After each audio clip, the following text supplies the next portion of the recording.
Sabbe sankara anicchati yada panyaya passati ata nibbindati dukke esa maggho visuddhiya.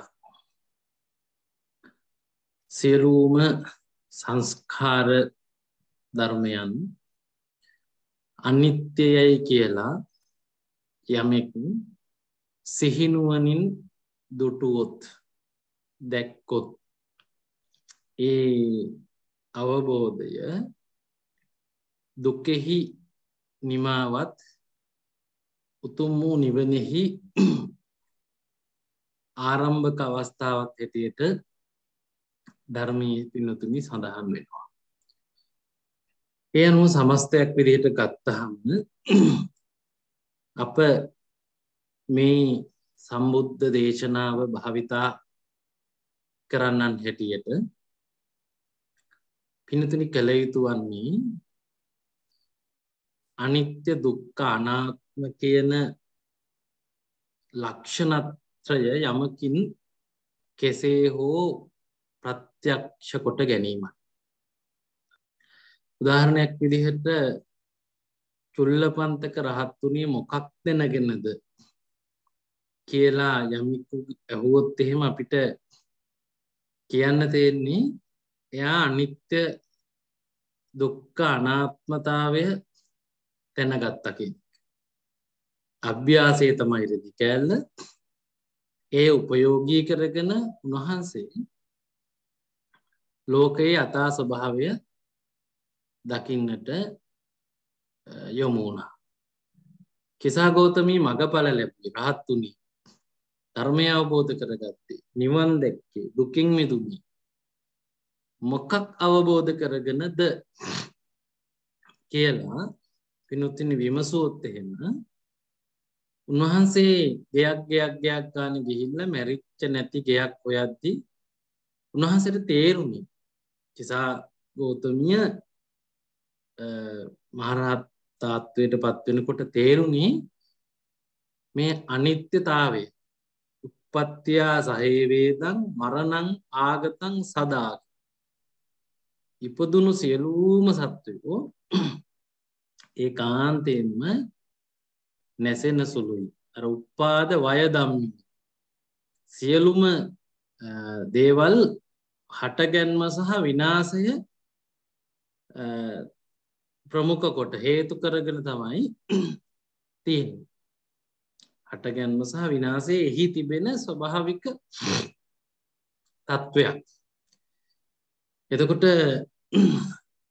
Sariyut Mugalan දෙනම Upatissa Kolitha හැටියට මොනවද අවබෝධ කරගත්තේ ධර්මයේ තේරුම් ගන්නකොට කියලා පැහැදිලි කරගත්තොත් උන්වහන්සේලා යේ ධම්මා හේතුප්පවා තේතං හේතු තථාගතෝ ආහ බුදුහාමුදුරුවෝ හේතුන්ගෙන් අටගත් ඵලයෝ ගැන දේශනා කරනවා.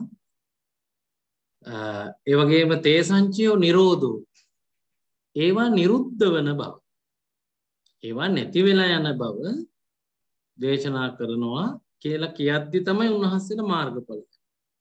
ඒ කියන්නේ හටගැන්ම විනාශය එය හේතුන් අනුව සිදුවෙන දෙයක් බව බොහොම ගැඹුරට තේරුම් ගැනීම තමයි දැන් මේ උපතිස්ස කෝලිත දෙනම සරියුත් මොගලන් දෙනම බවට පත් වෙන්න අග්‍ර ශ්‍රාවක තත්වයන් පිරිනමන්න මහා ප්‍රඥ මහා අර්ධිමුතුන් බවට පත් වෙන්න ඉගෙන ගත්තා. අවබෝධ කර ගත්තේ. දැන් පළවෙනිම ස්වාමින් වහන්සේ සැලකුවොත් එහෙම කොණ්ඩඤ්ඤා. කද උන්වහන්සේගේ උදාන වාක්‍යය තිබුණ පින්නතනේ. යංකින්චි සමුදය ධම්මං සබ්බං තං නිරෝධ ධම්ම. යම් කිසි දෙයක් හටගත්තා නම් යම් හේතුවකින් ඒ හටගත්තා වූ සියල්ලම නැසෙන සුළුයි නේද? එයාට තේරුණේ ඒක තමයි.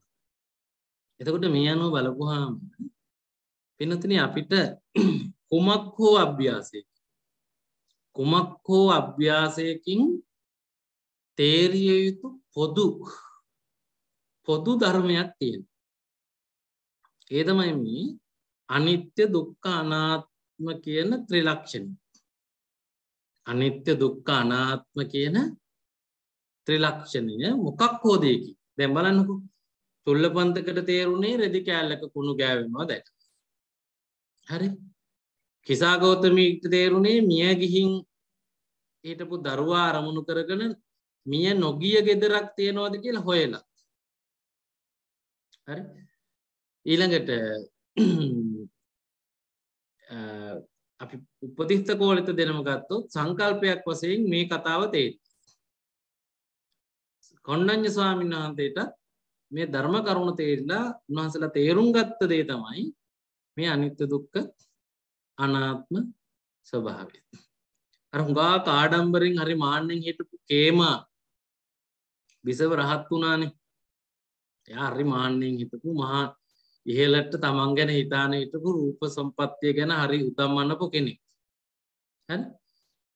ඇය රහත් වුණේ කොහොමද? ඇයටත් වඩා ලස්සන රූප ටිකක් මවලා ඒක වැහැරෙනවා, විනාශ වෙනවා. ඒක විනාශ වෙලා ගිහින් ඇටකොටු ටිකත් කැඩිලා වැටෙනවා දෙකල. එතකොට පින්නතුනේ ඒ කියන්නේ අපි කුමක් හෝ අභ්‍යාසයකින් තේරුම් ගත යුතු පොදු ධර්මතාවය තමයි සම්බුද්ධ දේශනාවේ ප්‍රධාන වශයෙන් ඉදපන්නන්න බලාපොරොත්තු වෙච්ච දේ. මොකද්ද? මේ අනිත්‍ය දුක්ඛ අනාත්ම කියන ත්‍රිලක්ෂණය. ඕක යම්කිසි කෙනෙක් ඇත්තටම පිළිතුරුනේ හොද්දට දැක්කොත් ධර්මයේ කියන්නේ ඥානතෝ අහම් භික්ඛවේ පස්සතෝ ආසවානං කයං වදාමි කියලා. ඒ කියන්නේ දැනගෙන දැකපුවාම ආශ්‍රව සේ වෙනවා. අපි දැන් කරුණ වශයෙන් දන්නවා සුතමේ ඥානෙයි, චින්තාමේ ඥානෙයි මේ ලෝකයේ සියලු සංස්කාර ධර්මයේ අනිත්‍යයි දුකයි අනාත්මයි කියලා. හැබැයි එහෙම හිටියේ ගත කළ අවුරුදු ගාන තුල ඔබ ජීවිතේ නිමුන් නැති කෙනෙක්. යමෙක් දැන් භාවනාව තුළින් මේක දැක්කනම් එහෙම. හරි භාවනාව තුළින් මේක දැක්කනම් අන පස්සතෝ කියන දස්සන සම්පන්නෝ කියන ධර්මය අවබෝධ කරගත්ත කාණ්ඩයට මෙහා වැටෙනවා. එයාට මේ තේරුම් ගත්ත කරුණු ඇතුළේ ගත කරන ජීවිතේ හරි නිමිච්ච සැනසෙච්ච සුවපත් වෙච්ච මේ දුක් නොදැනෙන නිවන දැනෙන අන්න එහෙම සුන්දර අවස්ථාවක් බවට පත් වෙනවා. ඉතින් මේ වැඩමුළුවට සම්බන්ධ වුණු පින්වත් ඔබ මාස 3ක් විතර වාගේ දීර්ඝ කාලයක් මම හිතන්නේ අපි නොවැම්බර් විතර වාගේ තමයි මේ වැඩමුළුව පටන් ගන්නේ. දින 10ක වැඩමුළුවක් හැටියට ආරම්භ කරාට අපි ඒක ක්‍රමානුකූලව සිද්ධ කරනකොට ඊට වඩා වැඩි කාලයක් අපිට ගන්න සිද්ධ වුණා. ඕනෝවීම් සඳහා සාකච්ඡා සඳහා අපි අවස්ථාවන් බොහෝමයක් ඔබට ලබා දුන්නා. පැන විසඳන්නට අවස්ථාව දුන්නා. සමහරු පැන ඇවිල්ලා භාවනා කළා. නේවාසික වැඩමුළු වලට සම්බන්ධ වුණු කට්ටිය හිටියා. ඕනෑ තරම් ප්‍රශ්න දැන හැඳිනාගත්ත තේරුම් කරගත්ත කට්ටිය හිටියා. ඉතින් අපි පරිේශන මාලාවක් ඇත්ත වශයෙන්ම මේ වැඩසටහන ඇතුළතදී සිද්ධ කරන්නේ. ඒ සියල්ල පිළිබඳ සාරාංශයක් ගිය සෙකුරාදා දවසේ මා යලිත් සිහිපත් කළා. ඒ කියලා දුන්න කමටහන් කුමක් අරමුණු කරගෙන කුමන දෙයක් ඔබ වෙත සම්පාදනය කර දීමේ මේ තත්වයෙන් කුමන ප්‍රතිලාභ ඔබ වෙත ලබා ගැනීමේ හැකියාව සහිත අභ්‍යාසද මම ඔබට ගිය සතියේ ගිය සිකුරාදා වැඩසටහනේදී නැවත මතක් කළා. සක්මන සහ ඉරියාපතේ තුලින් වැඩෙනවා සිහිය, ආනාපාන සතිය තුලින් වැඩෙනවා සමාධිය, ඊළඟට මේ ආහන බණ ඇසීම තුලින් වැඩෙනවා සද්ධාව, කරන විදර්ශනා භාවනා තුලින් වැඩෙනවා ප්‍රඥාව, මේ ටික කැපවීමෙන් කරන්න උත්සාහ කරද්දී වැඩෙනවා වීර්යය. ඒතර සද්ධා, වීර්ය, තති, සමාධි, ප්‍රඥා. සද්ධා, වීර්ය, තති, සමාධි, ප්‍රඥා වැඩෙන අභ්‍යාස මාලාවක් තමයි අපි අත වශයෙන්ම මේ දිනවල පුරුදු කරන්නට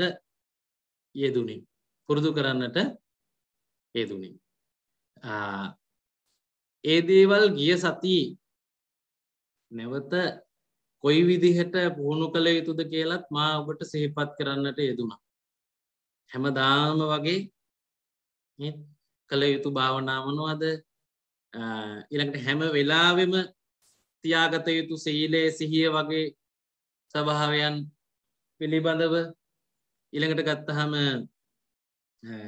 දවසකට සැරයක්වත් හිතිය යුතු අභ්‍යාසයක් හැටියට මං මතක් කළා කායානුපස්සනාවේ පූර්ණ භාවනා කොටස, කායානුපස්සනාවේ පූර්ණ භාවනා කොටස. ඊළඟට ගත්තහම අපි සිත ගැන සඳහන් කරපු කමටහන් තුළ අපි ඒවා දිනකට එක බැගින් මේ දින 7ට බෙදාගෙන ඒ හැම එකම නැවත අවබෝධ කර ගැනීම සඳහා ඒ හැම එකම තුලින් නැවත යම් කරුණක් හඳුනා ගැනීම සඳහා ඔබව පෙළඹවීමක් කළා ගිය සතිය. දැන් මට කියන්න වෙනතුන් මේ සතිය තුල ඔබ ක්‍රමානුකූලව එම භාවිතයේ යෙදුනාද? මේ දැනුම අවබෝධයේ ප්‍රඥාව අලුත් කරගත්තා. හරිද? මේ සතියේ මම කිසියම් අත්‍යවශ්‍යතාවයක් හේතු කරගෙන තමයි සම්පූර්ණ වැඩසටහනේ සාරාංශය ගිය සතියේදී පැහැදිලි කරලා ඒ සතියේ හැමදාම කරන්න කොටසක් ඊළඟට කොටසෙන් කොටස සතිය පුරා සිද්ධ කරන්නට අවශ්‍ය කරන කර්මස්ථානයන් අපි පැහැදිලි කර දෙන්න යෙදුනේ. ඒ දේවල් ඇත්තටම ඔයාලා කරේ නැත්නම් හරි හොඳයි නේද? කරාද? දැන් කතා කරන කට්ටිය මයික් එක උන් කරන් කතා.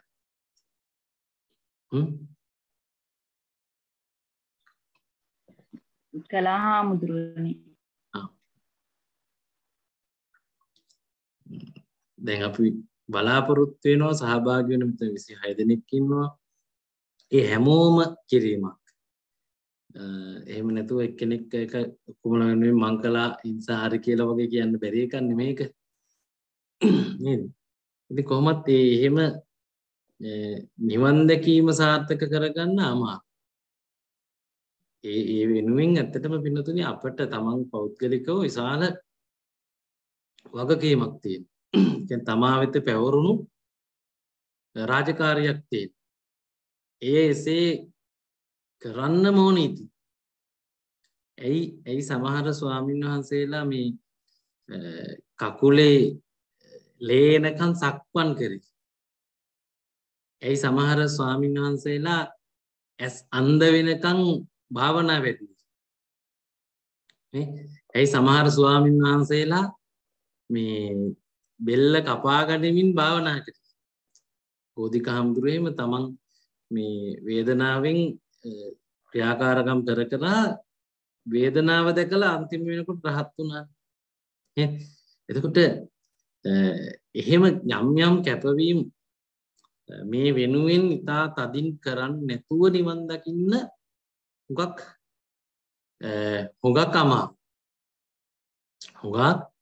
අමාරුයි. ඒ නිසා ඇත්තටම මේ පින්නතුණු උත්සාහ කරන්නට ඕන ඔබ කොසේ හෝ ජයග්‍රහණය කරලා මිය යන්න. නේද? ඇත්ත වශයෙන්ම දැන් අපි මේ ජීවිතේට ඇවිල්ලා පින්නතුණු ඔය මොනවා හරි ටිකක් කරලා හරිද? මොනවා හරි ටිකක් කරලා අන්තිමේට කොහොම හරි මිය ගියා කියන්නේ. එහෙම මිය යන්න නෙමෙයි ඇත්තටම අපිට මනුස්ස ජීවිතයක් අවශ්‍යයි. කාලා බීලා ඉඳලා කොහොම හරි මැරෙනකම් මොනවා හරි කර ඉඳලා මැරිලා යන්න නම් මෙහෙම මහන්සි වෙන්න දෙයක් නෑ. ඔය ඉන්න විදියටම ඉන්නයිද? නේද? පින්දහම් කිරීම සඳහාත් මෙච්චර මහන්සි වෙන්න දෙයක් නෑ. ඔබට හිතෙන හොඳ වැඩ කරමින් ඉන්න ඔබ සුගතියේ ඉපදී. නමුත් නිවන් දකින්න අපිට යමක් කරන්න තියෙනවා. ඒක සාන්දෘෂ්ටික ඵල තියෙන. මොකද සාන්දෘෂ්ටික ඵල දෙනවා කියන්නේ? මේ ජීවිතයේදී දිනන්න තියෙන අභියෝග. මේ ජීවිතේ අද හෝ හෙට තව ටිකකින් ඒ මේ මොහොතේ සිට විඳින්නට ඕන සැපක් අත්පත් කරගන්නට තාක්ෂණයක් මේ සම්බුද්ධ දේශනාව තුළ පින්නතුනි තියෙන්නේ. එතකොට ඔබ හොඳට හිතන්න ඕන එකක්. නේද? දැන් ඔබ මේ ජීවිතේ ගත කරලා ඊළඟ ජීවිතයේ සුවපත් වෙන්නට නම් මේ වාඩි වී සිටින්නේ තේරුමක්. ඒක තේරුමක් නේ.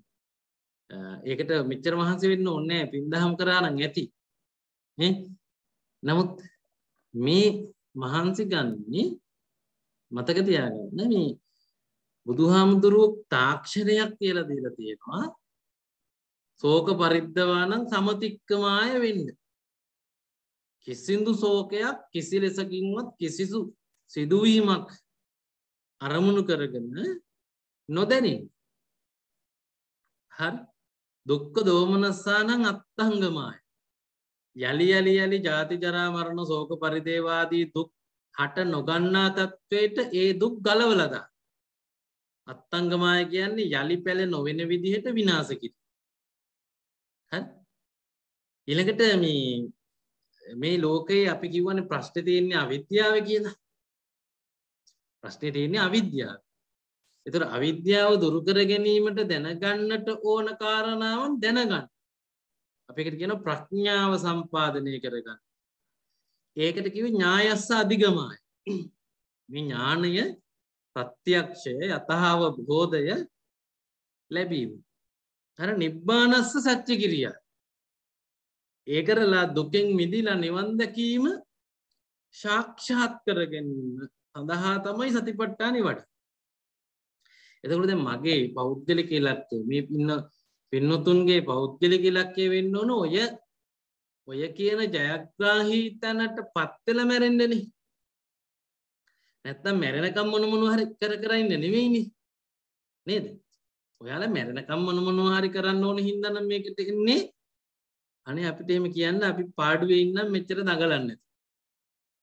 නේද? ඒ කියන්නේ මැරෙනකම් කර ඉන්න හොඳටම ඇති ඔයාලා ඔය දන්න දේවල් ටික. ඇත්තටම මේ වෑයම ඔබත් අපිත් කරන්නේ මැරෙන්න ඉස්සරලා විතරක් කරන්න පුළුවන් ටික මැරෙන්න ඉස්සරලා කරලා ඉවර කරන්න වෙන්න එපාය. නේද? දැන් මේ ආත්මෙ මිය ගියොත් හරි කල්යාණ මිත්‍ර සම්පත්තිය යලි ඔබ උපදින ආත්මෙදි නැති වෙන්න පුළුවන්. පුළුවන් එහෙම. නේ? එහෙම නැති වුණොත් ඔබට දහම් නේ. සද්ධර්මයේ බින්දුතුනි මොන ගැහෙන්නේ? එහෙම වෙන්නේ නේ. සද්ධර්මයේ ඇහුන් නැති වුණොත් යෝනිසෝ මනසිකාරයක් වැඩෙන්නේ නේ. සිහියක් දියුණු වෙන්නේ නේ. ප්‍රඥාවක් මෝරන්නේ නේ. හරි? එහෙම නම් ඔබ නිවන් දකින්නෙත් නෑ. ඔබ ආපහු ඔය ජීවිතේ මොනවා හරි කර ඉඳලා මැරෙයි. ඒ නිසා ඇත්තටම හරි කනගාටුයි. ඔබ මේ සඳහා කැපවිය හැකිව තියෙද්දිත් නොසලකා හරිනවා වගේ එකක් තමයි අපි හිතෙන්නේ. ඇත්තටම ඕන නම් පුළුවන්. ඔබට එහෙම එක මැනේජ් කරගන්න බැරි නෑ. කාලේ කළමනාකරණය කරගන්න බැරි නෑ. හැබැයි ප්‍රමුඛතාවයක් දීලා නෑ. අත්‍යවශ්‍යතාවයක් අරගෙන. නේද? කතාවට කියනෝනේ අවශ්‍යතාවයේ තදබල නම් ඕන තරම් ඕනම දෙයක් කරන්න අපිට වෙලාවක් හැකියාවක් තියෙනවා. හැබැයි අවශ්‍යතාවය විතරම් තදබල නැත්නම් අපිට වෙලාවක් නැහැ. වැඩේ කෙරෙන්නෙත් නැහැ. වැඩේ කරන්න අපිට හැකියාවක් හැදෙන්නේ, දක්ෂතාවයක් ඇති වෙන්නේ නැහැ. අවශ්‍යතාවය ඉතාමත් අත්‍යවශ්‍ය නම් හරි. ඒ අත්‍යවශ්‍යතාවය ඇතුලේ ඔබට ඉතාම හොඳට පින්නතුනි මේ ගමන යන්න පුළුවන්. ඒ නිසා ඒ සඳහා කටයුතු කරන්න ඕන කරනවා. ඒ සඳහා ඔබ කටයුතු කරන්නට ඕනෑ කරනවා. එසේ නැතුව ඇත්තටම නිවන් අවබෝධ වෙන එකක් නෑ. නේද? දැන් ඇත්තටම පින්නතුනි මේ සමස්ත භාවනා කොටස මම ඔබට කරවන්න කිව්වේ ඊළඟට ප්‍රශ්නයක් අහන්න බලන්න. දැන් එහෙම කළාට පස්සේ ඒ කර්මස්ථානයේ තුලින් ඔබට තේරුණේ මොනවද? දෙක ඉතින් ඒක කරපු නැති කට්ටියකින් මම මොනවා අහන්නද? ඒ නිසා ඇත්තටම මේ ටිකක් තදින් හිතට ගන්න ඕන. මේ සමස්තය ඔබ අතේ වැඩෙන්නේ නැත්නම් සත්තා සීල සති සමාධි ප්‍රඥා වර්ධනය වෙන්නේ නැහැ. එහෙම වර්ධනය වෙන්නේ නැති කෙනෙකුට සත්පුජ්ජංග පිනතුනි වැඩෙන්නේ නෑ. නේද? සත්පුජ්ජංග වැඩුන්නේ නැති කෙනෙකුට නිවන් දකින්නටත් බෑ. එතකොට ඒවා වර්ධනය කර ගැනීම පින්නතුන් සතු විශාල වගකීමක්. මග පෙන්වනවා හැර දිරිමත් කරනවා හැර පිටේ ඉඳලා අපි මොනවා කරලා දෙන්නද? අපිට මොනවද කරන්න පුළුවන් පිටේ ඉඳලා? තේරුණාද? අපිට මීට වඩා මොකුත් මේ වෙනුවෙන් ඔයාලා වෙනුවෙන් කරන්න බෑ. කොච්චර ඔබ වෙනුවෙන් අපි අපේ හිතේ කරුණාව තිබුණා. නේද? මේවා ගොඩනගා ගන්නට ඒ අභ්‍යාස ඇත්තටම පුහුණු කරන්නට පුළුවන් එකම කෙනා පින්තුනේ ඔබ පමණයි. ඔබ තමයි තේරුම් ගන්නට ඕන ඔබේ සිහිය ඔබේ කොච්චරක් වැඩිලාද? හරි? ඔබේ සමාධිය ඔබට කොච්චරක් ශක්තිමත්ද? ඔබ වැඩූ අභ්‍යාස තුලින් කොපමණ ප්‍රමාණයක් ඔබට යථාර්ථය දකින්න පුළුවන් නේ? ඒ මතනේ ඔබට අවසන් නිගමනයකට එන්න පුළුවන් වෙන්නේ නේද? දැන් අද අපි මේ සාකච්ඡාව ඇත්තටම මෙහෙවන්නට උවමනා කරන්නේ ඔබ මේ සමස්තය තුළ තේරුම් ගත්ත දේ අනුව අවසන් නිගමනය මොකක්ද? ඔබ මේ සමස්තය තුළ තේරුම් ගත්ත අත්දැකීම් ලැබපු අවබෝධ කරගත්ත කරුණු පැහැදිලි කරගත්ත යමක් තියෙනවනේ නේද? ඒක හැමෝටම එකක් වෙන්න බෑ. මොකද එක එක්කන කරේ එක එක ගානටනේ. මෙතන සමහර කෙනෙක් ඉන්න පුළුවන් හැමදම කරපු හොඳටම කරපු නේද? සමහර කෙනෙක් ඉන්නවා මේ වැඩසටහන විතරක් වාඩි වුණු නේද? තව සමහර කෙනෙක් ඉන්නවා මේවා කලවම් කරගත්ත, පටලවාගත්ත. නේ? ඒ හැමෝටම එකම දෙයක් අන්තිම වෙනකොට තීරණය කරන්න බෑනේ. එතකොට ඒ නිසා මේ සියල්ල හරි උත්තරේ අපි කිව්වම උත්තරේ ඔය පොතේ ලියාගත්තත් වැඩක් නෑ නේ ලියන කට්ටිය. එහෙම කළාට කෙලෙස් සංසිඳෙන්නේ නේ. එහෙම කළාට ඔබේ සසර ඔබගේ හිත සසරින් මිදෙන්නෙත් නෑ. නේද? ඒ කියන්නේ මේක හරි උත්තරේ කාට හරි කියලා එයා ඔබට ලකුණු දුන්නම ඔබට හම්බෙන එකක් නෙමෙයි නේද නිවන කියන්නේ. එහෙම එකක් නෙමෙයි. ඒ නිසා ඔබ ඔබගේ හිත තුළ යමක් වැඩෙන්නට සලස්වා ගන්න ඕනේ. විනතුනි එසේ කිරීමට කරුණාවන්ත වෙන්න ඕන, ප්‍රඥාවන්ත වෙන්න ඕන, ධෛර්යමත් වෙන්න ඕන, වීර්යවන්ත වෙන්න ඕන. එහෙම නැතුව දකින්න විදිහක් නෑ ඔබ ධර්මයේ. නේද? කියන්නේ අපිට පෙන්වන්න බැරි එකක් ධර්මයේ. මේක හොඳට හිතට ගන්න. කාටවත් පෙන්වන්න බෑ. ධර්මයේ මොකක් කරන්න ඕන? ඔබ දකින්න ඕන. නේද? ඔබට ඒක දකින්න පුළුවන් වෙන්නේ කරන අභ්‍යාස තුලින්. නේද? අර කිසා ගෞතමී ගයක් යාන ගිහිල්ලා ලැබපු අත්දැකීම් තුලින් එයා දැක්ක එකක්. තමයි ඉපදිච්ච හැමෝම මැරෙනවනේ කියන්නේ. ඒ තේරුම් ගැනීම ඇති නිවන් දකින්න. නේද? මොකද ඒ උත්තරේ එයාගේ අත්දැකීමෙන් එයා ගත්ත නිගමනය. චුල්ලපන්තක රහත් වෙනවා පැය දෙකක් විතර ඇතුළත. හරි? ඒ රහත් බවට පත් වෙන්නේ කොහොමද? උන්වහන්සේ තේරුම් ගත්ත ධර්ම කරුණක් ඇතුලේ උන්වහන්සේ දැක්කේ. උන්වහන්සේට අවබෝධ වුණේ. උන්වහන්සේ ඒකේ තීරණය ගන්න පුළුවන් තත්ත්වයට ආවේ. නේද? බුදුහාමුදුරුවෝ කියලා නෑ කොණ්ඩඤ්ඤ හාමුදුරුවන්ට සියලු සංස්කාර ධර්ම අනිත්‍යයි කියලා. බලන්න ධම්මචක්කප්පවත්තන සූත්‍රයේ මේක නෑ. හැබැයි කොණ්ඩඤ්ඤ හාමුදුරුවෝ බුදුහාරන්ට කියනවා යා මේ අභ්‍යාස ටික වඩනකොට හිතිච්ච තේරුම් ගත්ත දේ දැක්ක දේ ඒකේ තියෙනවා යංකින්චි සමුදය ධම්මං තබ්බන්තං නිරෝධ ධම්ම. නේද? මොකද්ද? එයා තේරුම් ගත්තා මේ සියලු හට ගන්නා දේවල් නැති වෙනවනේ. නේද? දැන් පොතිස්සකෝලිතට බණ කෙටියෙන් කිව්වේ පස්සක තවුසන්ගේ එක කෙනෙක්නේ. එක ස්වාමීන් වහන්සේ නමක්නේ.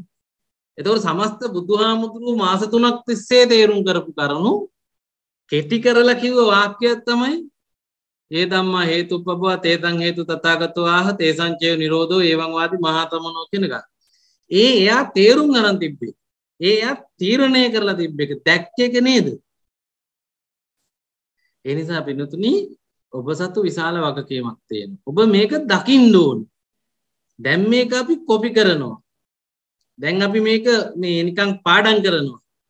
නේද? දැන් අපි මේක මේ අනුකරණය කරනවා. නමුත් ඕන කරන්නේ මොකක්ද?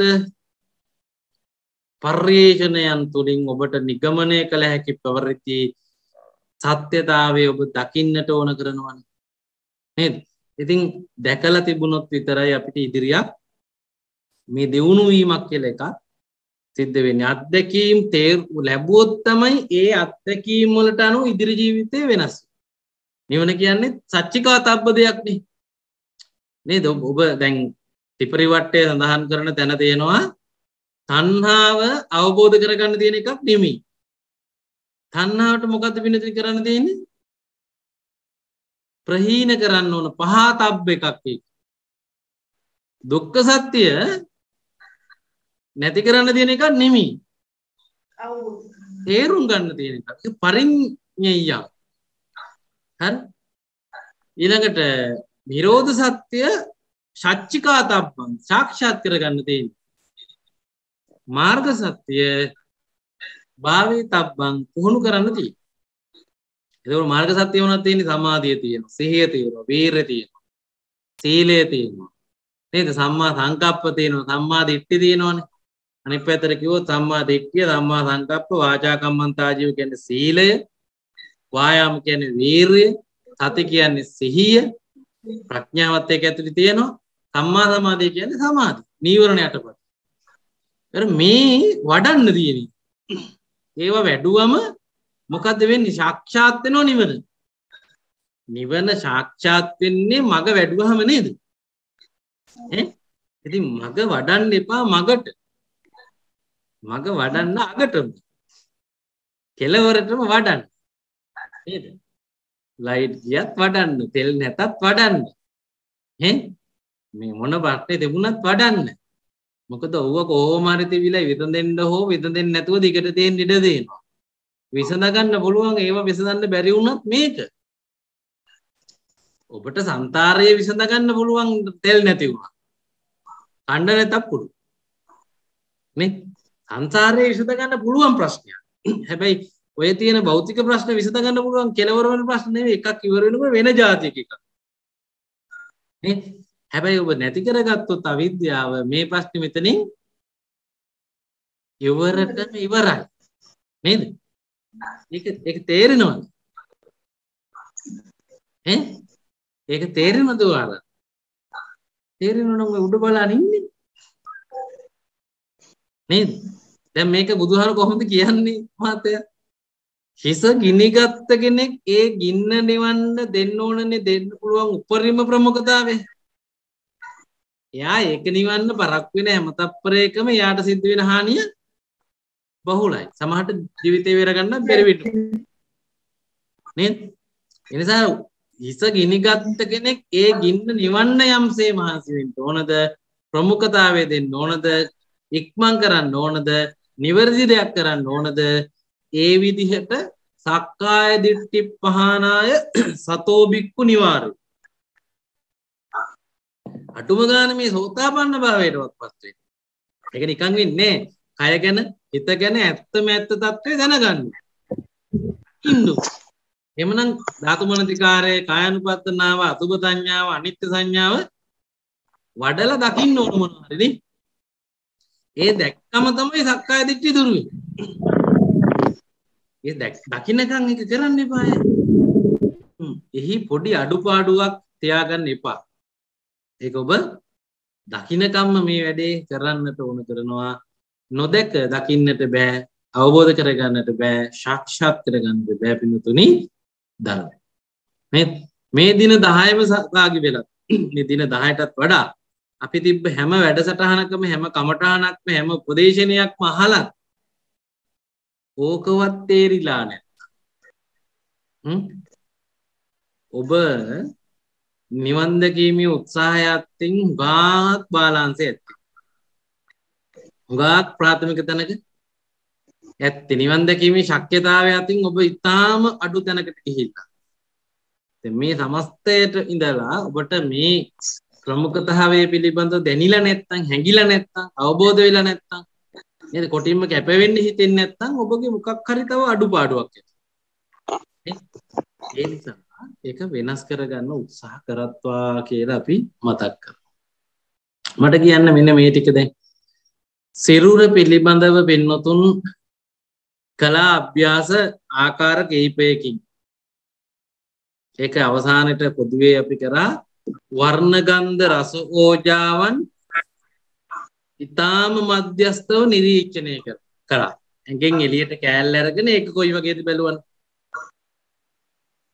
එතකොට මොකද්ද තේරුණේ? සිරුරෙන් කොටස ඉවත් කරලා අරගෙන වර්ණ ගන්ධ රස ඕජා බලනකොට ඔබට මේ කය ගැන, කයේ කෑලි ගැන, ඒ කෑලි කොයි වගේද කියලා එක ගැන මොන වගේ එකද තේරුනේ? පිළිකුල් සහගත බවක් පටික්කුල ස්වභාවයක් දැනුණා. හරි ඒක අවුල්. ඒක ටිකක් අප්පිරියයි. ඒක නිකන් කැතයි. ඒක බලන්න බෑ. ඒක ලෙව ගන්න බෑ. ඒක අල්ලන්න බෑ. ඒක එක්ක ඉන්න බෑ වගේ එකක්. නේද? අපි ඒකට කියනවා පටික්කුල ස්වභාවය. පටික්කුල සංඥාව. ඊළඟට අපි ඒකේ ධාතු මනසිකාරය බලමු. හටගෙන තියෙන ධාතුන් බලලා පඨවි ආපෝ තේජෝ වායෝ හඳුනාගෙන ඒ අනුව ඒවා ධාතුම තමයි කියලා ඔයාලා ඔප්පු කරගෙන එහි තිබෙන්නේ කිසියම් ධාතු හතරකුත් ඒ හතර නිසා හටගත්ත ලක්ෂණ හතරකුත් කියන අටේ කට්ටල සුද්දාෂ්ටකය කියලා ඔබ හඳුනාගත්තනේ. ඒක වැටහුණාද? එතකොට තේරුණේ මොකක්ද? මොකවත් නැහැ කියලා වගේ. ඒ කියන්නේ අර දාලා තියෙන නම් ගම් විස්තර ඔක්කොම බොරු වගේ. සම්මුතියේ තියෙනවනේ නම් ගම් විස්තර දාපු මේ වගේ ටික. ඒවා ඔක්කොම බොරු. තියෙන්නේ ඇත්තටම ධාතු. ධාතු කියලා වගේ එකක් තේරෙනවා. නේ? ඊළඟට අපි මේ ධාතුන්ගේ වටිනාකම ගැන අදහස් ටිකක් කල්පනාවට ගත්තා. ඒ අනුව මේ ධාතුන්ගෙන් හැදිච්ච ඒවාට තිබිය හැකි අගය පිළිබඳ ඔබට මොන වගේ මතකයක්ද මේ වෙනකොට තියෙන්නේ? කිසිම අගයක් නැහැ කියලා. ඇයි ඒ ධාතු වලින් හැදිච්ච ඒවා අපිට හිතන්න තරම් ලොකු වටිනාකමක් නැහැ කියලා. ඇයි ඒ වටින්නේ නැත්තේ?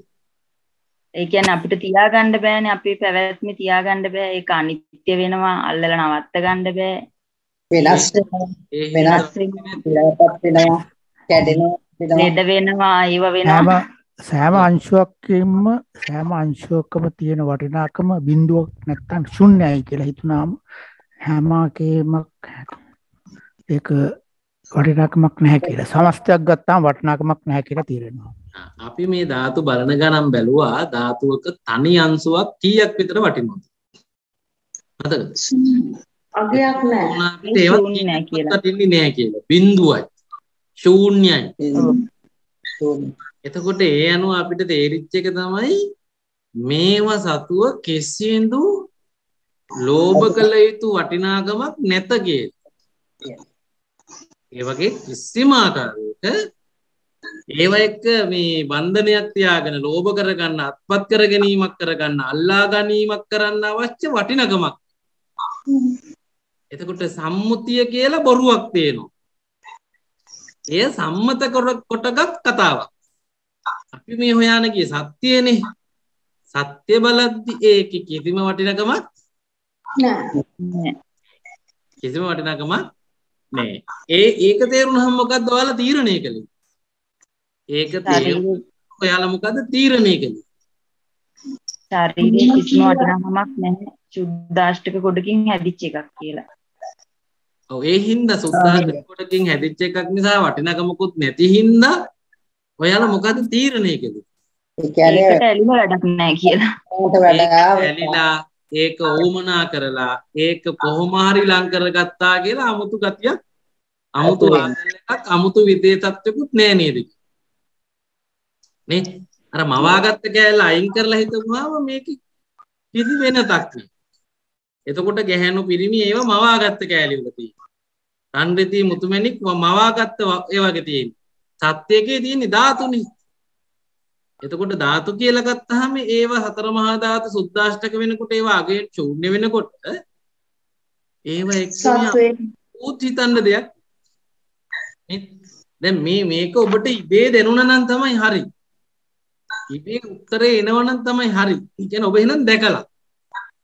ඔබ ධාතුන් බලද්දි ධාතු ගැන දැකලා. දැකලා නම් ඔබට එනවා මේ උත්තරේ. මොකක්ද? ඒක එක්ක කිසිම රැස් කරගත්තා කියලා වැඩක් නැහැ. ඇයි? විශේෂ වටිනාකම කියලා එකක් නැත්තම් මොකටද ඒක රැස් කරගන්නේ? නේද? මොකටද ඒක රැස් කරගන්නේ? තේරුමක් නැති බව අපිට තේරෙනවා.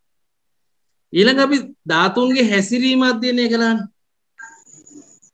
ධාතුන්ගේ ක්‍රියාකාරීත්වය සිද්ධ වෙන විදිය. ඉස්සරෝම අපි දැක්ක ක්‍රියාකාරීත්වය මොකක්ද කියලා.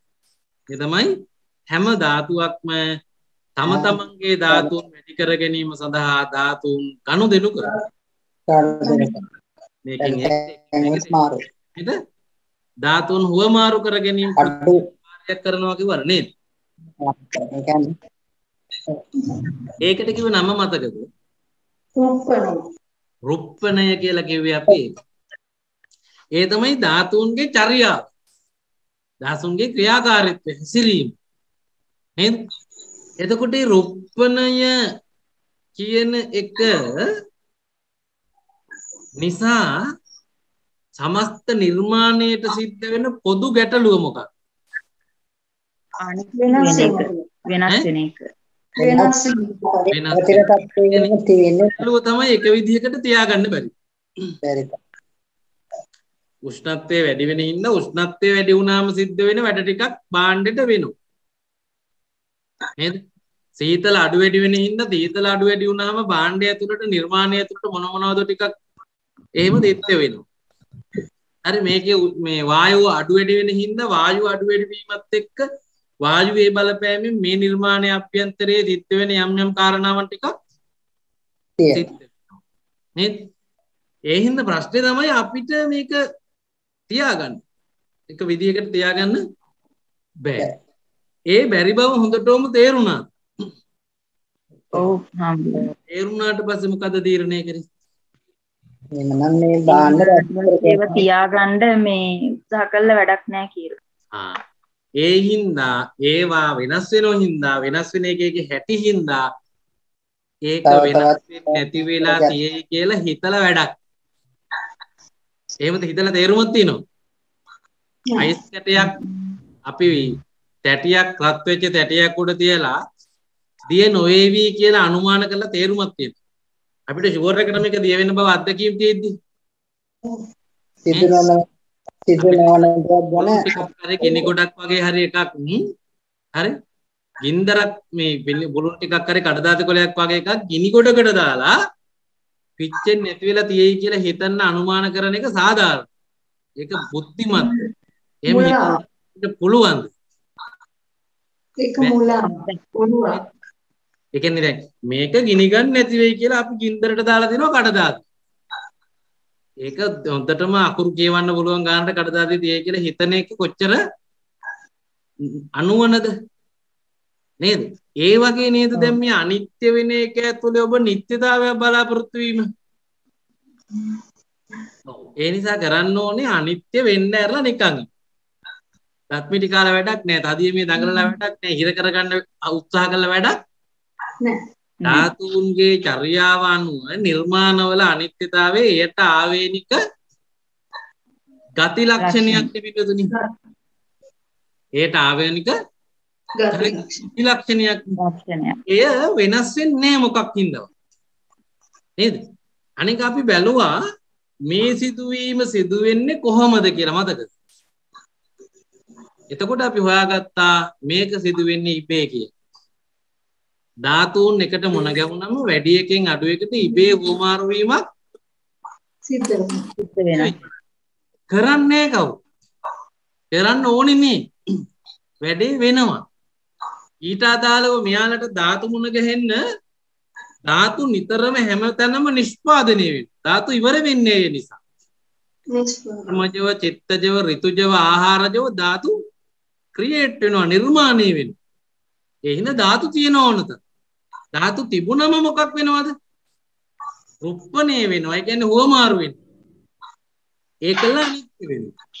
එතකොට මෙන්න මේ හින්දා ඒ ක්‍රියාවලිය ඇතුලේ අපිට කන්ට්‍රෝල් කරන්න තැනක් පෙනින්නේ. අපිට ධාතු උපද්දවන එක කන්ට්‍රෝල් කර හැකිද? බෑ. බෑ. ඊළඟට අපිට ධාතුන් ළඟ ළඟ තිබ්බම හුවමාරු වෙන එක කන්ට්‍රෝල් කර හැකිද? බෑ. බෑ. ඒක බලපුවාම අපිට තේරෙනවා මේ පාලනය අපෙන් තොරයි.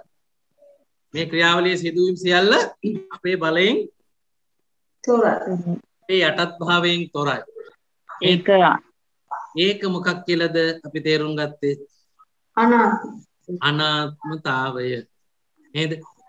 ඊළඟට ඒක සිද්ධ වෙන විදිහත් අපි තේරුම් ගත්තා. ඒ තමයි හේතුඵල ධර්මතාවය. හේතුඵල ධර්ම. එකම තේරුම් ගත්තට පස්සේ මොකද්ද පින්නතුන් තීරණය?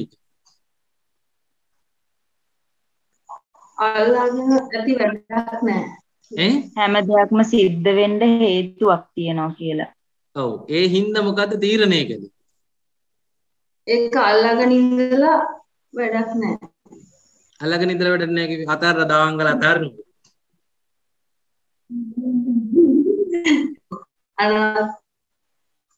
මොකද්ද අල්ලාගෙන ඉඳලා තේරුම් නැහැ කිව්ව මට තේරුන්නේ.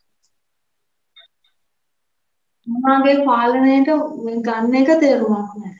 තමන්ගේ වශයෙන් ගන්න කොහොමද බෑනේ. ගන්න උත්සාහ කරන එක තේරුමක් නැහැ කියලාද කියන්නේ? ඒක නිසා ඇති වෙන හින්දා ඔය ඇති වෙන්න දීලා බලන් ඉන්නවා. හේතුඵල ධර්මතාවය වැළැක්වීමට යම නිෂ්ක්‍රිය ක්‍රියාවක්. ඔව්. ඒ හින්දා මොකද කරන්න ඕනේ දැන් වළක්වන්න යන්නේක තේරුමක් නැති වෙට. ඒ හින්දා මොකද කරන්න? අනිත්‍යයි ස්වභාවය දක්වනවා. ඔව් වළක්වන්නගේ වළක්වලා තේරුමක් නැත්තම් දැන් මේ දවස්වල අපි තෙල් මිල ඉහළ යන එක වළක්වන්න මුකුත් කරන්නේ නේද? එයි මොනවා කරත් නවත්තන්න බැරි තත්ත්වයක් උදා වෙලා තියෙන හින්දා ලයිට් කපන එකට රෙඩි වෙනවා මිසක් ලයිට් කපන්න නැති වුණොත් හොඳයි කියලා හිතනවා මිසක් ඒක කපන්න එපා කියලා කියන්න අපි දැන් වැඩි දඟලන්නේ නේද? ඇයි? දඟලලා තේරුම් නැති හින්දා. ඔව්. නේද? ඒ කියන්නේ මේ සිදුවීම තුළ අපි මේක තේරුණාම කරන්න ඕන එක තමයි ඒක පාලනය කරන්න ගන්න උත්සාහය නතර කරන්න. ඒක අපේ කරගන්න එක අපිට ඕන විදිහට කරගන්න බැයි නම් ඒක අපිට ඕන විදිහට කරගන්න ඕන කියලා හිතන එකේ ඉඳලා උත්සාහ කිරීම නතර කරන්න. ඇයි? කොච්චර දැඟලුවත් වෙන්නේ නැත්නම් උත්සාහ කළ වැඩක්ද? නෑ. උත්සාහ කළොත් දැන් මොකද වෙන්නේ? උත්සාහ කළත් ඇති වැඩක් නෑ. ඔව් උත්සාහ කළොත් ඒ වුණාට මොකද වෙන්නේ? උත්සාහ කළොත් දුකක් කරගන්න දුකක් ඇති වෙනවා.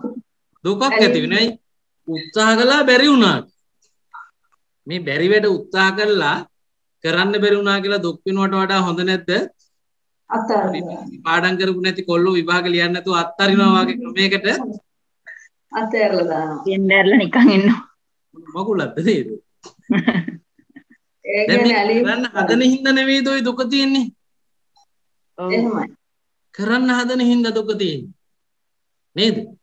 අර මේ නෙළුම් පතක තියෙන කොළයක් වාගෙන අපිට ජීවිතේ සමාජ ජීවත් වෙන්න කියන්නේ ධර්මය අවබෝධ වුණා. නෙළුම් කොළේට වතුර උරන්නෙත් නෑ. හරි? ඒකේ ගෑවෙන්නෙත් නෑ. හැබැයි ඒකෙන් අයින් වෙලත් නෑ. ඒකේ නොගෑවි ඒක පොගවන්නේ නැතුව වතුර නෙළුම් කොළේ උඩ තියෙනවනේ. ඒ වගේ ක්‍රමයකට අපිට මැරෙනකම් මේ දේවල් පාවිච්චි කරන්න විතරක් ඕන. හැබැයි ඒවා සඳහා ඒවා අපේ කරගන්න ගන්න උත්සාහය කිසිදු පදනමක් තේරුමක් ප්‍රතිඵලයක් නෑ නේද? උත්සාහ කළාම ප්‍රතිඵල නැති ඒවා සඳහා අපි නතුන උත්සාහ කරන්නේ. දැන් මේ කරුණ ටික තේරුණාට පස්සේ නිත්‍යතාවය ගැන උත්සාහ කරන්න එපා. ආත්ම ස්වභාවය ගැන උත්සාහ කරන්න එපා. නේද? සුන්දරත්වය ගැන උත්සාහ කරන්න එපා. ඇයි? මේවා අනිත්‍යයි දුකයි අනාත්මයි පටික්කුල ස්වභාවයෙන් යුක්තයි කියන්නේ ඒකේ ඇත්තම ඇත්ත තත්වෙනේ. ඊළඟට අපි ඒ ඔක්කොම අස්සේ තේරුම් ගන්නවා අනාත්මයි කියලා එක. ඒ කියන්නේ මේ සිස්ටම් එක කාටවත් වෙනස් කරන්න බෑම තමයි. කාටවත් වෙනත් කරන්න බැරි එක උත්සාහ කරලා නිකන් ඔළුව අවුල් කරගන්නවට වඩා හොඳම දේ තමයි උත්සාහ නොකර තීරණය කරන එක. ඒ නිසා මම දන්නේ ඔබ මේ උත්තර දෙන්නේ හිතලාද තේරිලාද? හරි. හිතලත් උත්තර දෙන්න පුළුවන් මේ උත්තර ටික. ඥාන විදියට හරි උත්තරේ මේක වෙන්නේ නැති කියලා අනුමාන කරලා කියන්න පුළුවන්. නේද? මේක නැතුව වෙන එකක් කිව්වම හරියයි. එහෙනම් ඉස්සෙල්ලා මේක කියලා බලනවා කියලා එකක් කියුවාම ඒක හරියන්නත් පුළුවන්. ඒක හරිය නැත්නම් අනික කියන්න බලන්න කියන උපාත කම්මල තියෙනවා. නේද? එහෙමත් හරියනවා උත්තරේ. හැබැයි ඒක නෙමෙයි හරිම උත්තරේ මේක තේරුණාම තේරිච්ච එක තමයි හරිය. ඒ උත්තරයක් කිව්වේ නැතත් ආත්මයන් තේරිලා නම් විතරයි මේකේ මේ වඩපු භාවනාවෙන් ප්‍රතිලාභයක්. අනිත් ඔක්කොම පිටස්තර. නේද? ඒ නිසා දැන් කය ගැන අපි තේරුම් ගත්ත අභ්‍යාසය තුලේ තේරිච්ච එක තමයි නිගමනය තමයි සිරුර ඊටාම ස්ථීර වශයෙන් අනිත්‍ය දුක්ඛ අනාත්ම අසාර පටික්කුල ස්වභාවයෙන් යුක්ත ධාතු සමුච්චයක හැසිරීමක් පමණයි. ඒක කරවන්නෙක් නෑ හේතුඵල ක්‍රියාකාරීත්වයෙන් යුක්තව සිදුවන්නක් තියෙනවා නේද? ඔව්. ඒකට ඔළුව ඇතුලේ වැඩෙන්න ඕන. වැඩිලා දකින්න ඕන තේරෙනා තේන්න ඕන සෝතාපන්නවත් වෙන්න නම්.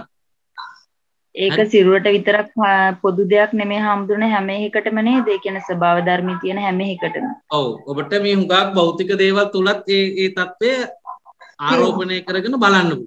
දකින්න පුළුවන්. දැන් අපි ධාතු මනසිකාරයේ වඩනකොට ඔය දෙයන්සෙම කතා කරා. නේ? ඇඟෙන් පිට අපිට ගෝචර වෙන හැමදේම නිරීක්ෂණය කරපුවාම අපිට භෞතිකත්වයේ බාහිර දේවල් එක්ක බැඳෙන්න ඕනේ නෑ නේද කියන හැඟීම එනවා. නේද? අනික මේ ඇඟ අපිට හොඳටම තේරුණාම මේක හැදිලා තියෙන ඒ වගේ හැදිච්ච හැම එකකම සත්‍ය තේරුම් ගැනීමට ඉතා කුඩා වෙලාවක් යොමු. ඒකට මහ ගොඩක් වෙලාවක් යන්නේ නෑ. අමාරු එක මේක. මේක කරගත්ත ගමන් අනිත් සියල්ලට මේ ආදේශනය මේ තේරුම් ගත්ත එක ආදේශ කරන්න අපිට පුළුවන්. නේ? හරි. ඊළඟට අපි වැඩුවා අරමුණු දැනීම ඇතුලේ තියෙන හිත ගැන. ඒ හිත ගැන අපි ක්‍රමානුකූලව තේරුම් ගනිමින් දැනීම හය තැනක හටගෙන මැරෙන බව, හය තැනක උපදින මැරෙන බව අපි එක්තරා අභ්‍යාසයකින් තේරුම් ගත්තා. එතකොට තේරුණු පළවෙනි කාරණාව මොකක්ද? අපි හිත කියන්නේ දැනීමක් කියලා තේරුම් අරගෙන හරි? හිත කියන්නේ දැනීමක් කියලා තේරුම් අරගෙන ඊට පස්සේ මේක 6 දෙනක වැඩ කරන විදිය බලපුවාම ඔබට තේරුණු දේ මට කියන්න ඉස්සෙල්ලා. මොකද එක අරමුණක් එක ආයතනයකට එක වෙලාවක එන එක. වෙන. කියන්නේ මේ ඇහෙන් රූපේ පේනවා, කනෙන් ශබ්දය ඇහෙනවා, ඇහෙන වෙලාවට පේන්නේ නැහැ, පේන වෙලාවට ඇහෙන්නේ නැහැ. එයා මාරුවෙන් මාරුවට අරමුණු වෙනවා කියලා. තවන තේරුණේ. ඇති වෙන තැනම නිරුද්ධ වෙන බව ස්වාමීන් වහන්සේ. දැනනවත් එක්කම නැති වෙනවා කියලා තේරුණා. තව ඒවා අපිට ඕන, ඒ අරමුණ අපිට ඕන විදිහට පැවතෙන්නේ නැති එක. සැරේට වෙන කමටහන් වලදීනේ. ඒ හිත ගැන වඩපු වෙන කමටහන් වලදීනේ ඒක තේරුනේ. මම කියන්නේ මේ දැනීම කියන එක හඳුනා ගන්න යනකොට අපිට තේරුණා මේක 6 තැනක බල්පත් වෙනවා වගේ නිමිනවා වගේ එහෙම එකක්.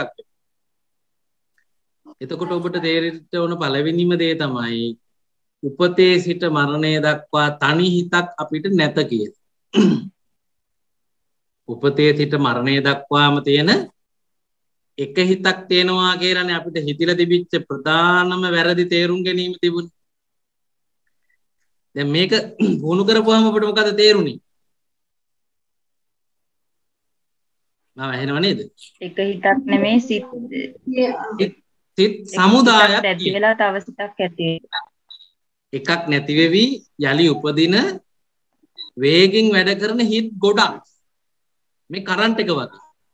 කරන්ට් එක අකණ්ඩ වෙන එකක් නෙමෙයි.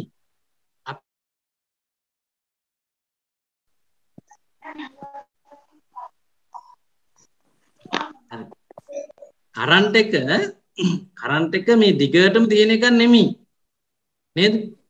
අපි රැවටිලා ඉන්නේ කරන්ට් එක දිගටම තියෙනවා කියලා. මොකක් දැනගන්නකන්ද? කරන්ට් එක වැඩ කරන ඇත්තම විදිය දැනගන්නකම්. එහෙම බලපුවාම අපිට පේනවා මේක වේගෙන් නිමි නිමි පත්තු වෙමින් පවතින කැඩි කැඩි දිගට එන ශක්ති ධාරාවක්. ශක්ති ධාරාවක් මේ තියෙන්නේ. නැවත එනවා එන එක මැරෙනවා. නේද? දැන් තප්පරයට එහෙම 50 වතාවක් විතර වෙනවලු මේක. එතකොට අපිට දැන් නිමිච්ච වෙලාවක් පේන්නේ තියෙන වෙලාවක පේනවනේ. ඇයි? නිමෙන වේගෙටමපත් වෙනවා. එතකොට දිගටපත් වෙලා වාගේ. හිතත් එහෙම රැවටිලා තිබිච්ච එකක්. හිත කියන එක ඔබ එසේ රැවටිලා තිබුණා මොකක්ද? දිගටම උපතේ සිට මරණය දක්වා එකක් තියෙන එකක් කියලා. නමුත් තියෙන්නේ නැවත වෙවි මැරෙන හටගෙන මිය යන හටගත් එකේ තියෙන එක ඊළඟ එකට සම්බන්ධතාවයක් නැතුව අලුත්ම බඩු වලින් ඊළඟ එක හැදෙන අන්න එහෙම ස්වභාවයක් කියලා තේරුණා නේද? ඔව්. ඊළඟට අපි බැලුවා මේක හැදෙන බඩු. මේක හැදෙන අමුද්‍රව්‍ය අපි බැලුවහම පේනවා ධාතු වර්ග දෙකක්. එකක් හතර මහා ධාතු වල උදව්වක් මෙයාලා ගන්නවා ආයතන සහ ආරම්මණයේ සතර මහා ධාතු නිසා. දැනීමක් හැදෙන්න ඕන අමුද්‍රව්‍ය වල එක අංශයක් මේ ආයතනයේ සහ ආරම්මණයේ අපි එකට කිව්වා රූප ධාතු සතර මහා ධාතු. ඊළඟට කිව්වා මේ දැනීම කරවන අභ්‍යන්තර ශක්තියක් විඥාන ධාතුව කියලා. ඒකේ තියෙන්නේ ක්‍රියාකාරීත්වයන් සමුදායක්. ඒ ක්‍රියාකාරීත්වයන් අපි නම් කරලා තියෙනවා චෛතසික නම්. ඒ ක්‍රියාකාරීත්වයන් ටික, ශක්තියින් ටිකක්, භාවිතයන් ටිකක් තියෙන්නේ. එහි ඒ භාවිතයට අපි කියුවා විඥානය කියන නම.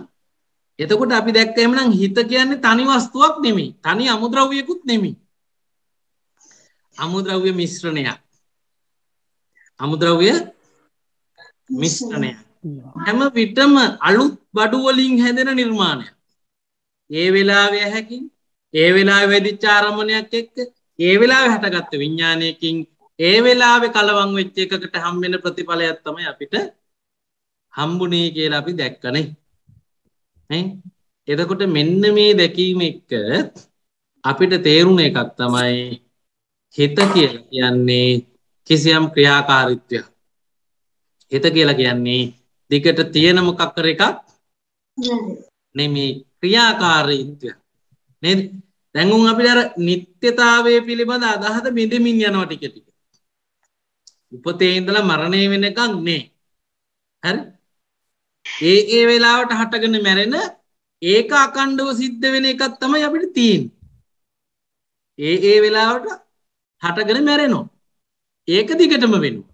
එතකොට අපිට මේක දිගටම තියෙනවා වාගේ තිතෙනවා. හරි? එහෙම රැවටීමක් තිබිලා ලිහුණා නේද?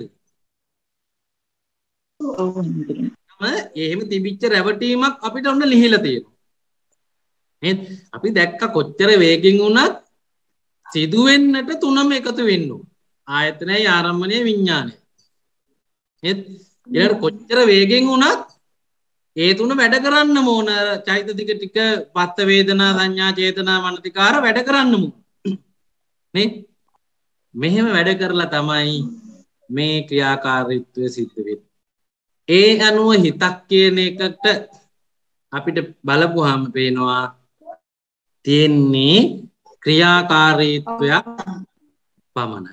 ක්‍රියාකාරීත්වයක් එහි තියෙන්නේ කියන එක පැහැදිලි වුණා. ඊළඟට අපි දැක්ක මේ ක්‍රියාකාරීත්වය. ක්‍රියාකාරීත්වය දකින්නකොට අපිට තේරුණ එක තමයි මේක එක්තරා තැනකදී පින්නතුනි වරදක් වෙනවා. ප්‍රශ්නයක් වෙනවා. මොකද්ද සිද්ධ වෙන්න ප්‍රශ්නේ දැන් ඔබට මතක නම් කියන්න බලන්න. එක්තරා තරකදී බරපතල ප්‍රශ්නයකට මුහුණ දෙන්න මෙතනදී සිද්ධ වුණා අපිට. එතනින් එහාට වැඩේ ඔක්කොම අවුල් වුණා. මොකද්ද සිද්ධ වුණේ? අරමුණු දැනීම හැදීම අරමුණ මොකද්ද සිද්ධ වෙච්ච ප්‍රශ්නේ? අර උපාදානයි. සම්මුතියෙන් එන දේ ගන්නවා මේ අර මොකක්ද කියන්න තේරෙන්නේ නැහැ ආම්බුරනේ. හරි. හරි විදිහට ගන්න නැතුව සම්මුතියෙන් එන දේ ගන්නවා අර ඇත්ත දේ ගන්න නැතුව කියන්නේ සුද්දාෂ්ටක විදිහට දකින්න නැතුව සම්මුතියෙන් එන දේ බාර ගන්නවා. තව ඒක තේරෙන්න එතකොට භවය හැදෙනවා. එතන මියෝ අර යෝනිසෝ මනසිකාරයෙන් ගන්නෙ නැති වෙන එක නේද ස්වාමීන් වහන්සේ වෙන්නේ. යෝනිසෝ මනසිකාරයෙන්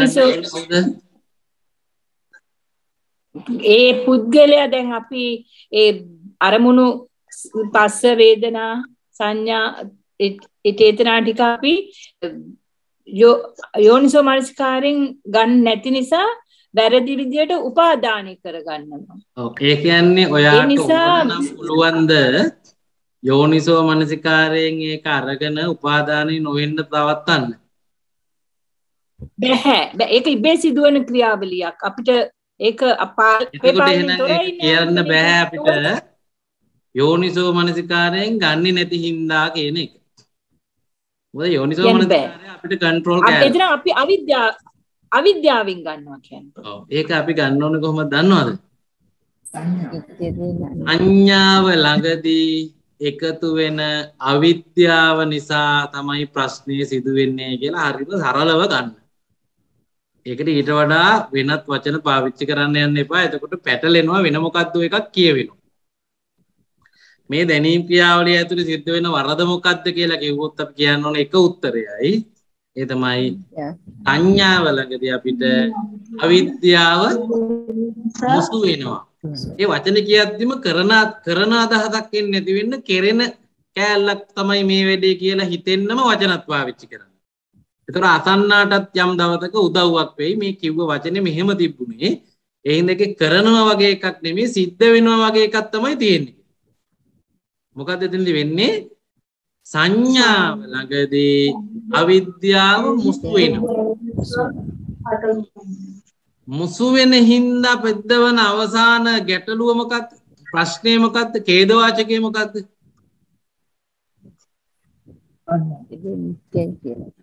පංච උපාදානස්කන්ධ ඇති වෙනවා. පංච උපාදානස්කන්ධ හටගෙන උපාදානස්කන්ධය ඇතුලේ ඉදිරියේදී මහා දුකක් විපාක දීමට අදාළ බීජමය බලයක් සහිතව අපි ඒකට කියනවා කර්ම බලය කියලා. හරිද? බීජමය බලයක් සහිතව ඒක ඉදිරියට විපාක දෙන්න තියෙන ලැයිස්තුවට සම්බන්ධ වෙනවා. අපි ඒකට කියන්නේ භවය කියලා. ඒ කියන්නේ දැන් අපිට දුක ඕඩර් කරලා ඉවරයි. ඒ හින්දා අනිවාර්යෙන් ඒක ඩෙලිවරි වෙනවා. අපි ඕඩර් කරා දැන් අපිට හම්බෙන්න නියමිත බව මෙතෙන් සිට හැදුණා. නේ? එහෙම බලපුවාම මේ සිද්ධ වෙන ක්‍රියාවලිය කොතරම් බරපතල කොතරම් ඔබට හානිදායක ඔබව විනාශයට ඇටවිලා තියෙන උගුලක්. ඒක තේරුණා නේද දැන්? අවිද්‍යාව තියෙනවා. අවිද්‍යාව මුසු වෙනවා. තුනහම උපාදානස්කන්ධය හැදෙනවා. උපාදානස්කන්ධය හැදුනම දුක් විඳීමට නියමිත කර්ම බලයක් දුක් විඳීම ඉස්සරහට ලබා දෙන ලිස්ට් එකකට යනවා භවයට. දැන් මේක ඔබ කැමති වුණත් නැති වුණත් සිද්ධ වෙනව නේද? ඔබට මොනවා ඕන වුණත් මේ වැඩේ ඒකනේ ප්‍රශ්නේ. ඔබට කොච්චර නිවන් දකින්න ඕන වුණත් මේ වැඩේ සිද්ධ වෙනවා. ඒ අනුව බලනකොට මෙහෙම හිතක් අපිට තියෙන එක. ගැන පින්නතුන්ට මොකක් වගේ එකක්ද හිතුනේ? අපිට තියෙන හිත මේ වගේ හිතක් වීම ගැන. ඔබට කොයි වගේ අදහසක්ද හිතුනේ? භයානකයි. භයානක සංඥාවක් තේරුණා වෙන. එහෙම ඔබට තියෙන හිතේ ගුණය මේක තමයි. හිත නැති කරගන්න. ඒ හිත නිසානේ හැමදේම වෙන්නේ කියලා. ඔව් මේ සිද්ධිය නිසා තමයි මෙහෙම වෙන්නේ. මෙහෙම සිද්ධ වෙනවා දැක්කම මොකද ඔයාලට හිතුනේ? අනික දැන් දවසකට මෙහෙම දේවල් මේ වගේ වැඩ මේ වගේ උකුල් මේ වගේ කර්ම මේ වගේ දුක් ඔබ උපයනවා 10 ගාන. එහෙම උගුලක ඔබ අසරණ වෙලා ඉන්නේ මේ. ඒ අසරණභාවය දකිනකොට ඔබට මොකක්ද ඇති වෙලා තියෙන හැඟීම? සතර පිළිබඳ බයක් ඇති වුණා. එහා බයක් ඇති වෙලා තියෙනවා. වෙන කලකිරීමක් ඇති වෙනවා. ඈ? සිත ගැන කලකිරීමක් ඇති වෙනවා. කලකිරීමක් ඇති වෙනවා. යකෝ මේ වාගේ එකක්ද මගේ හිත කියලා. අපිට නෑ හරි කලකිරීමක් ඇති වෙනවනේ. හිත මේ වගේ එකක්ද මේ මෙච්චර හානි කරනවද මට? නේ මෙච්චර අසාරද? මෙච්චර ප්‍රශ්නයක්ද මේක? ඈ කලකිරීමක් ඇති වුණාට පස්සේ ඊළඟට ඇති උනේ මොකක්ද? සිත එපා. හිත එපා වෙලා. ඒ කියන්නේ උන්මාරි නිවන් දකින්න බලන්න. ඔය කියන්නේ මේ හිත එපා වෙලා කියන්නේ නොයලීමක් හටගෙන තියෙනවා. දැන් ධර්මයේ තියෙනව නේද? සද්දම්මං සුනන්ති ඊට පස්සේ සද්ධර්මයේ දැකලාම මේ විරජ්‍යති ඒක මේ ඒකේ ඇලෙන්නේ නැති වෙනවා. ඊට ඉස්සෙල්ලා නිබ්බින්දති කලකිරෙනවා. කලකිරිලා ඇලෙන්නේ නැති වුණාට පස්සේ තමයි මිදෙනවා කියලා කියන්නේ. දැන් මේක ඔබට හිත ඇතුලෙන් ඇත්තටම වැඩ කරනවා නම් ඔබ උගක් ලොකු දියුණුවක් ලබනවා. මේ සිදුවීම දැක්කම අපිට කලකිරෙනවා. එපා වෙනවා නම් වැඩක් නෑ වගේ න ะ. අපි ඊට පස්සේ ඇති කරගන්න හැඟීම තමයි මොකක්ද? ඒකේ තියෙන බන්ධනය. ඒක සඳහා තියෙන උවමනාව අඩු කරනවා. ඒකට කියන්නේ එපා වෙලා කියන. නැත්තම් ඇලීමක් හට නොගන්න නොඇලීම ඇති කර ගන්නවා කියලා කියන්නේ. විරාගය. නේද? එතකොට දැන් මේ උපාදානස්කන්ධ ඇති වෙන බව දැක්කම අපිට ඕන කළා උපාදානස්කන්ධ වෙන්නේ නැති තත්වයක් හදන්න. ඒ කියන්නේ නිවන් දැකීමේ උවමනාවක් ඇති වෙලා. නේද? මේ වැඩේ ගැන මොන වගේ හැඟීමක්ද තේරුනේ දැන්? මේ අවිද්‍යාව මුසු වෙන්නේ ඇයි? අවිද්‍යාව මුසු නොවෙන්න නම් මොකක් කරන්න ඕනද? හරි දතුරු ගැන දැනගන්න ඕනේ. අවිද්‍යාව මුසු වෙන්නේ මෙතෙන්දී අවිද්‍යාව තියෙන හින්දා. එහෙම නැත්නම් යථාර්ථය දන්නේ නැති හින්දා. ප්‍රඥාව තාම පැමිණිලා නැති හින්දා. ප්‍රඥාව ප්‍රත්‍යක්ෂයට ඇවිල්ලා නැති හින්දා ඇවිල්ලා තියෙන එක නෙමෙයි එන්නේ. ඒ තමයි අවිද්‍යාව. අවිද්‍යාව. ඔව්. නිවන් දකින්න හිතුනට පස්සේ කරන්න ඕන මොකක් කියලාද තීරණය කළේ? අවිද්‍යාව දුරු කරන්න. ඒක කරන්න මොකක් කරන්න ඕන කියලාද තීරණය කළේ? හරි දත්ත දර්ශනාව හරි දත්ත එකතු කරන්න පටන් ගන්න ඕන. කොහොමද ඒක ඔයාලා කරන්නේ? හරි දත්ත කොහොමද දැන් එකතු කරන්නේ? විදර්ශනාව වඩන්න ඕන. විදර්ශනාව වඩන්න ඕන. ඊටාම හොඳට උපේක්ෂකව අධ්‍යයනය කරමින් නේ. ඒ කියන්නේ මේ හරි දත්ත එකතු කරන්න නිකම් බෑ. උත්තම මධ්‍යස්ථ භවකින් පරිශ්‍රණය කරන්න. නේද? ඔබට එය හොඳට වැටහුණා නම් ඔබගේ කාලය නිකන් ගෙවන එකක් නෑ. මේ දුකෙන් මිදෙන්න ස්ථීරව පුළුවන් වැඩක් තියෙද්දී ඔබගේ දුකෙන් මිදෙන්න ධනය හෝ බලය හෝ වෙනත් එකක් පස්සේ යන එකක් නෑ. ඔබට දැනුණා නම් දුකෙන් මිදෙන්න කරන්න ඕනේ අවිද්‍යාව ප්‍රහීන කරන එකම විතරයි කියලා. ඒක කරා නම් හරියටම හරි කියලා ඔය කියන්නේ දැනිලා නම් හරි. අනිත් හැමට වඩා ප්‍රමුඛතාවයක් ඔබ දේවි විදර්ශනා වඩන්න, සමාධිය වඩන්න, සිල්වත්ව ඉන්න මේවා සම්බන්ධයිනේ. වඩන්න ඕනේ විදර්ශනා වුණාට විදර්ශනා වඩන්න බෑ සමාධිය නැතුව. සමාධිය වඩන්න නැතුව විදර්ශනා වඩන්න බැරි වුණාට සමාධිය වඩන්න බෑ සීලේ නැතුව, සිහිය නැතුව. ඒ නිසා මගම වඩන්න ඕන. හරියටන්ගේ මගම වැඩෙන්නට ඕන, තේරෙන්නට ඕන, ඒක පුහුණු වෙන්නට ඕන, පිරෙන්නට ඕන කියලා එක පින්නතුන්ට මේ අභ්‍යාසය තුළදී ඉතාම තදට තේරෙනවා. තේරුණා නම් ආයෙත් ඔන්න වැඩෙනවා සද්ධා, වීරිය, සති, සමාධි, ප්‍රඥා, සත්‍ය, බොජ්ජංග ආයෙත් වැඩෙනවා මේ තේරුම් ගැනීම එක්ක. ඔබගේ අත්දැකීම් තුලින් තේරෙන දේවල් ඇතුලේ තමයි බොජ්ජංග වැඩින්නේ. පරිේශණයේ තුලින් අවබෝධ කරගන්න කරුණු ඇතුලේ විතරයි බොජ්ජංග වැඩින්නේ. වෙන බොජ්ජංග වැඩින්න කරන්න පින්කමක් දෙන්න පූජාවක් එහෙම එකක් එහෙම නැහැ.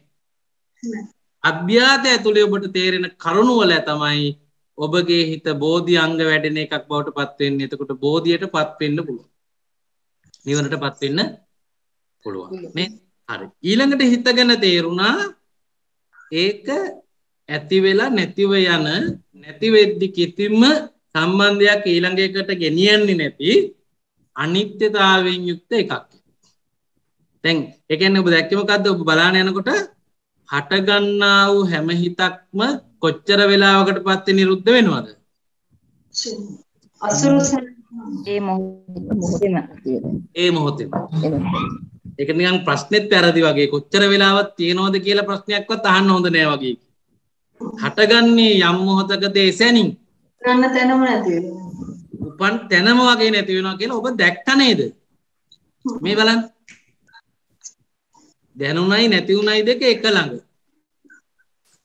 ඒවට නිකන් වෙන එකක් නෑ වාගේ. දැන් මේක දැක්කට පස්සේ ඔබ මොකද්ද තීරණය කළේ? අනිත්‍යතාවය දැක්කට පස්සේ මොකද්ද ඔයාලා තීරණය කළේ? මොකද්ද ඇත්තටම පින්නද තීරණය කළේ?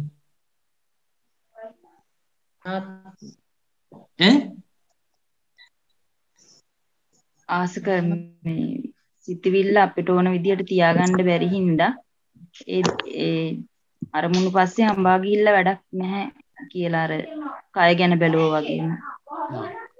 තව අරමුණු ගත්ත තැනම නැති කරන්න ඕන. පුළුවන්. දැනුණු ගමන් කරන්න ඕන. එහෙම කරන්න ඕනද? දැනටත් වෙන්නේ ඒකමනේ. නැති කරේ නැත්නම් අවුලක් වගේ. ඒ කියන්නේ අපි නැති කරන්න ඕනද? ඒක නිකම්ම නැති වෙන්නේ නැද්ද? කම්ම නැති වෙන්නේ. එහෙනම් මොකටද නැති කරන්න දඟලන්නේ? මේක නිකම්ම නැති වෙනවනේ. දැන් ඒකනේ අපි දැක්කේ. ඇති වෙන හැම දැනීමක්ම හැම නාම රූප එකතු වීමක්ම එවෙලෙම නිරුද්ධ වෙනව නැති වෙනවා. නේද? දැන් ඒකට අපි ඒක නැති කරන්න උත්සාහ කරන්න ඕනද? මෙතෙක් ඔබ අතින් වෙච්ච එක වරදක් ඒක. නෑ. මෙතෙක් ඔබ අතින් වෙච්ච එක වරදක්. මේ ඉබේ රිද්ද වෙන වැඩේ ඔයාලට ඕන වැඩක් කරන්න පාවිච්චි කරන්න උත්සාහ කරපු. එහෙම වෙන්නේ මේකෙන් එහෙම කරන්න දෙයක්වත් නෑ මේකේ. මොකද්ද වෙලා තියෙන්නේ? හටගත්තොත් අනිවාර්යෙන් නැති වෙනවා. නේද? හටගත්තොත් එවෙලෙම අනිවාර්යෙන්ම නැති වෙනවා. ඉතින් නැති කරන්න උත්සාහ කරන්න ඕනේ නෑ. වටිනාකම. ඔයාලා උත්සාහ කරන්න ඕන දෙයක් තියෙනවද? මොකද්ද? තියාගන්න අනිත්‍යතාව ඒකත් අනිත්‍ය දුක්ඛ යනවා. මේක අනිත්‍ය නිසා අනිත්‍ය ඒක නිත්‍ය කරන්න ගත්ත උත්සාහයන් තියෙනවනේ ඔයාලා. ඒක නතර. ඒක තේරුමක් තියෙනවද දැන්? නෑ. මොකද ඔබට තේරලා තියෙන්නේ දැන් හට ගන්නා හැම දැනීමක්ම හිතක්ම මේ මොහොතේම ඉබේ නැති වෙනවා. ඒක නැති වෙන්න අදාළ පැවැත්මක් මේ ධාතු වර්ග දෙකට නාම රූප ධර්ම වලට තියෙන්නේ. මොන සක්කරයාටවත් ඒක ඒ සිද්ධ වෙන ක්‍රියාවලිය වෙනස් කරන්නවත් නවත්තන්නවත් වෙන්නේ නැති කරන්නවත් එහෙමත් බෑ කියලා අපිට දැන් තේරෙනවා.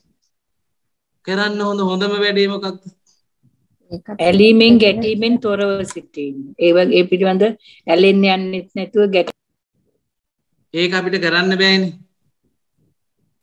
මහර වේලාවට ඒ නොදන්න කම නිසා ආයිති කරගන්න. ඔයා ඔය කියන එක ප්‍රැක්ටිකලි කරන්න බෑ. මොකද ඇලෙන එකයි ගැටෙන එකයි අපි හිතලා නම් කරන්නේ ඔන්න ඇලෙන ගැටෙන එක හිතලා නොකරත් ඉන්න පුළුවන්. බෑ අපි ඇලෙන එක හිතලා නෙමෙයි කරන්නේ. ඔව්. අපි උතන නොකරන්න ඕනේ නේ එක. ඔය වැඩේ එන්න ඕන ප්‍රතිඵලයක්. ඇලෙන එකයි ගැටෙන එකයි වෙන්නේ නැති එක එන්න ඕන ප්‍රතිඵලයක්. ඒ ප්‍රතිඵලය එන්න වල මොකද කරන්නේ? ඒක වටිනාකමක් නැති. මොකද කරන්නේ? මේක වැඩක් නෑ කියලා අත්හරින්න ඕන එකක්. එතකොට ඒකට සිද්ධ වෙන කිසි දෙයකට අපිට ප්‍රශ්නයක් නෑනේ. කියන්නේ මේ සිදුවීම ඇතුලේ බලාපොරොත්තු වීම මෙහෙම වුණොත් හොඳයි. මෙහෙම තිබ්බොත් හොඳයි. මෙහෙමම තියෙන්න ඕන. මට ඕන මෙහෙමයි කියලා අන්නේ ගොඩනගන උපමාන හදන්න එපා. ඇයි අපිට පැහැදිලිව තේරෙනවනේ මේක හටගන්නෙත් හේතුඵල ධර්මතාවයෙන් නැති වෙන්නෙත් හේතුඵල ධර්මතාවයෙන් කියලා ඔක අපි කමටහනක දැක්ක නේද? ඔව්. දැනෙන්නේ අර හේතු ටික එකතු වුණාම. ඔව්. හරි. නැති වෙන්නේ හේතු ටික නැති වුණාම. දැන් මේ දෙකම අපිට මොකක් කරන්න පුළුවන්ද? හේතු එකතු කරන්නත් අපිට බෑ. හේතු වියෝජනය කරන්නත් අපිට බෑ. ඒ නිසා අපි සංඛාර සකස් කරන්නේ එකතු වෙන් වුණාම දැනෙන්නේ නැති වෙලා යනවා කියලා විතරයි. කරන්න හොඳම වැඩේ තමයි ඒකට එහෙම වෙන්න දීලා නිකන් ඉන්නේ. නේද? දැන් ඔය සිද්ධ වෙන එකට අමතර පිටස්තරව මොකක් හරි ඕන කළොත් පිනුතුනේ මොකද්ද වෙන්නේ? ගැටීම. ඒක වෙන වචනකින් කියන්න මම. ඔයාලට ඕන කරනවා ඕකේ වෙන්නේ නැති දෙයක් වෙන්න හදන්න. එහෙම හදපු ගමන් මොකද වෙන්නේ? දේශයක් ඇති වෙනවා. නෑ. ඒ වෙන්නේ ඉස්සෙල්ලා වෙන එකක් තියෙනවා. ගන්න දුක. මොකද ඔබ හිතපු එක වැරදුණු නිසා. ඔබට ඕන එක වෙන්නේ නැති හින්දා මුලින්ම වෙන්නේ දුකක් හටගන්නේ. දුක හටගත්තට පස්සේ තමයි තරහ යන්නේ, ගැටෙන්නේ, නැති වෙන්නේ, ප්‍රතිචාර. නේද? මුලින්ම වෙන්නේ මොකද්ද? දුක ඇති වෙනවා. දැන් මේකේ මට මෙහෙම හිතලා කියන්න බලන්න. ඔබ මොකවත්ම බලාපොරොත්තු වෙන්නේ නැතුව සිද්ධ වෙන එකට සිද්ධ වෙන්න දීලා නිකන් හිටියනම්. හරි? සිද්ධ වෙන්නේ මෙහෙමයි තමා කියලා හරියට තේරුම් අරන් හිටියනම්. ඔය සිදුවීම සිද්ධ වෙද්දී දුක් දැනෙනවා. නෑ. දැන් සිද්ධ වෙන්නේ මේක තමයි කියලා හරියට තේරුම් අරගෙන ඔයාලට ඕන එකක් සිද්ධ කරගන්න උත්සාහ කරන්නෙත් නැතුව සිද්ධ වෙන එකට සිද්ධ වෙන්න දීලා ඔහොම තමයි වෙන්නේ කියන එක තේරුම් අරගෙන ඉන්නකොට දුක් දැනෙනවද? නෑ, උපේක්ෂාවෙන් බලාගෙන ඉන්නවා. ඔව්. එතකොට දුක් දැනෙන්නේ කොහොම වුණාමද? අපිට සිද්ධ වෙන්න විපාක කරනවා. ඔයාලට ඕන එකක් බලාපොරොත්තු වෙන්න කියපුවාම නේද? දැන් පින්නතුනි මේකේ එහෙම ඔයාලට ඕන එකක් බලාපොරොත්තු වෙන්න කිරීම අයිතියක් ඔයාලට තියෙනවා. නැහැ. මේ හැදිරීම බලපුවාම එහෙම පුළුවන්කමක් තියෙනවද? පුළුවන්කමක් නැහැ. එතකොට මොකද්ද එහෙනම් තීරණය කරන්න ඕනේ? අපිට වුණා විදියට කිසිම දෙයක් නැහැ කියලා. සිද්ධ වෙන්නේ නැහැ කියලා. ඒ හින්දා මොකද්ද තීරණය කරන්න ඕනේ? ඒවට ඇලිලා බැඳිලා ගැටිලා මේ ලෝභ ද්වේෂ මොහ අදා වැඩක් නැහැ කියලා. අපි ඒ සම්බන්ධ කිසිම මැදිහත් වීමක් වෙන්නේ නැතුව පාඩුවේ හිටියනම් හරි නේද උපාදක. දැන් අපිට මේ වෙන දේ තේරුණාම මොකුත් උත්සාහ කළා වැඩක් නෑ කියලා හොඳටම තේරෙනව නේද? මේ ප්‍රශ්නේ විසඳන්න තියෙන්නේ අපිට තේරිලා නැති ඒවා තේරුම් අරගෙන විතරනේ. ඒ කියන්නේ තියෙන අවිද්‍යාව නැති වෙන්න අභ්‍යාස කරන්න ඕන, විදර්ශනා වඩන්න ඕන. ඒ හැර මේ සිදුවීම ඇතුළේදී මොකුත් කරන්න බෑනේ අපිට. නේද? ඒ කියන්නේ හිත අනාත්ම හින්දා ආත්ම කරගන්න උත්සාහ කරලා වැඩක් තියනවද? හිත අනිත්‍ය එක නිට්ටය කරගන්න උත්සාහ කරලා වැඩක් තියනවද? හිතේ මේ අසාර අසුබ පටික්කුල අර උපාදානස්කන්ධ හැදෙන ගතිය එක්ක අවිද්‍යාව තියෙන අපි එහෙම නොවෙන්න හදන්න හිතලා වැඩක් තියනවද? වෙනවද? නැහැ. අන්නේ නැති හින්දා ඔබ හිත ගැනත් සමස්ත නිගමනයකට එන්න. මේක කොච්චර අතුරු ධර්මතාවයක්ද? ඒකේ කොච්චර අපි කලකිරලා ඉන්න ඕනද? මේ ක්‍රියාවලිය නතර කරන්න අපි කොච්චර වීර්යවන්ත වෙන්න ඕනද? වීර්යවන්ත වෙනවා කියන්නේ විදර්ශනා වඩනවට, සමාධිය වඩනවට, සමාධිය වඩලා මේ ඇත්ත හොයනවට. එතකොට ඔබට අනුමාන කළ හැකි වරදින් නැතුව වෙන්න පුළුවන් හරිම දේ තත්වයක්. ඔබට එහෙම අනුමාන කරන්න පුළුවන් තත්වයක් හදා ගන්න ඕන ප්‍රඥාව වඩලා. නැත්තම් විදර්ශනාව වඩලා ප්‍රඥාව ඇති කරගෙන නේ.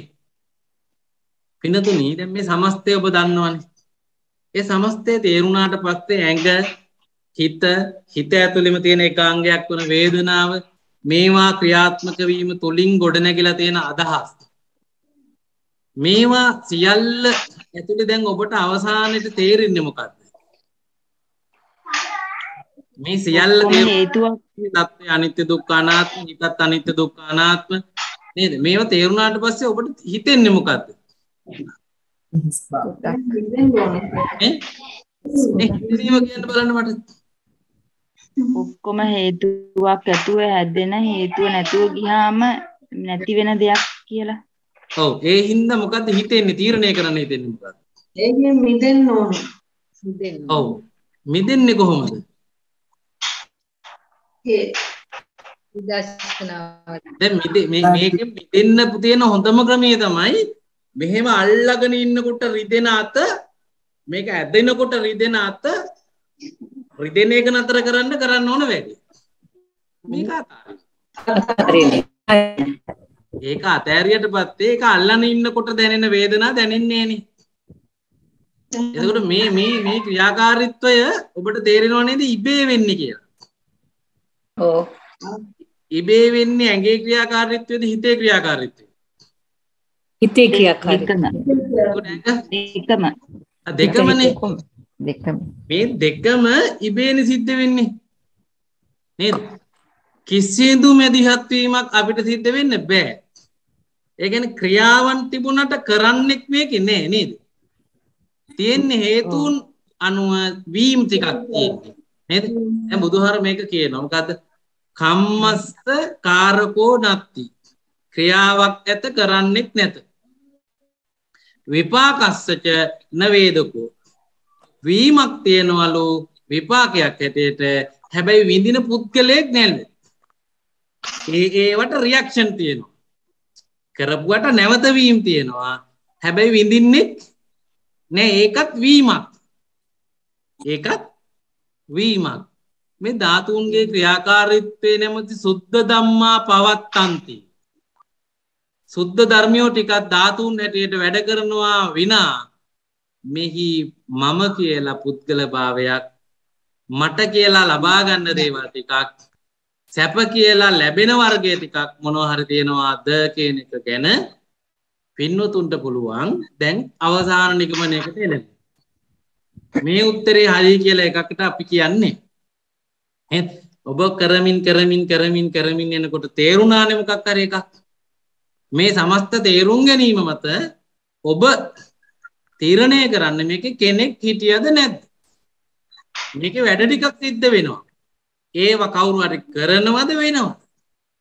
සිද්ධ ඒ වෙනකොට නැවත මොනවා හරි වෙනවා.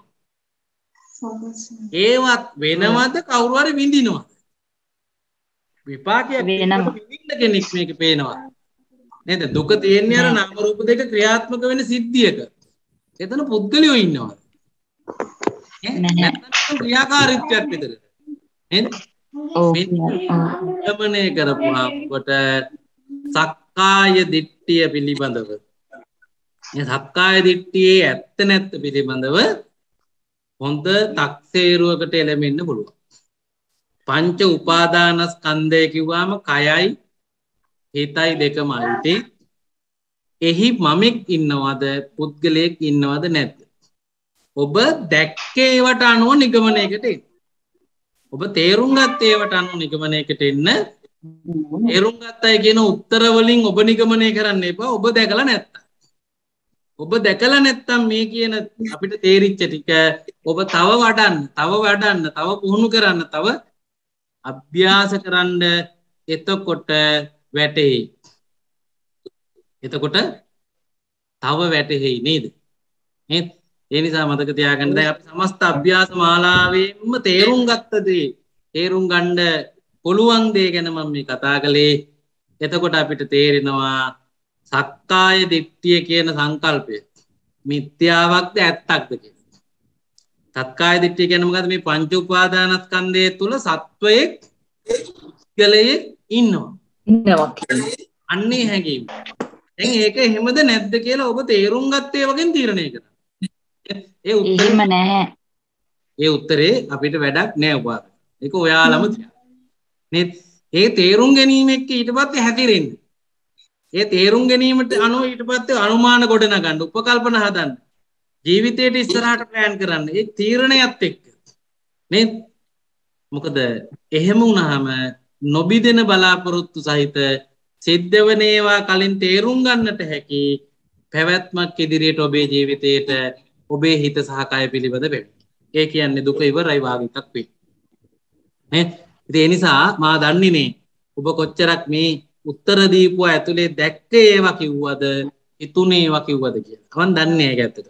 මේ හිතිච්ච උත්තර වලට කියන්න පුළුවන්. මම කිව්ව ඒවා කනාවට ගාපුවාමත් හරියන වෙලාවල් තියෙනවා. හැබැයි දැකලා තියෙනවා නම් පමණක් ඔබට ඊටාම සමීපයට නිවනට ආපු ගතියක් දැන් තේරිලා ඇති. නේද? මොකද බුදුහාරෝ දේශනා කළා සබ්බේ සංඛාරා අනිච්චාති යදා පඤ්ඤාය පස්සති. යම් දවසක යමෙක් සියලු සංස්කාර ධර්මයෝ අනිත්‍ය යයි කියලා ප්‍රඥාවෙන් දකීද? ප්‍රඥාවෙන් දකිනවා කියන්නේ පර්යේෂණයෙන් දකිනවා. සිහියෙන් දකිනවා. යෝනිසෝ මනසිකාරයෙන් ඔන්න පෙනිලා දැන්. සිහියෙන් බලපුවහම පෙනිලා නම් අත්ත නිබ්බින්දති දුක්ඛේ. ඒ තමයි දුකෙන් කෙලවර වීම. එතනින් එහාට දුක දැනෙන ඒවා හුඟක් අඩු වෙයි. හරි?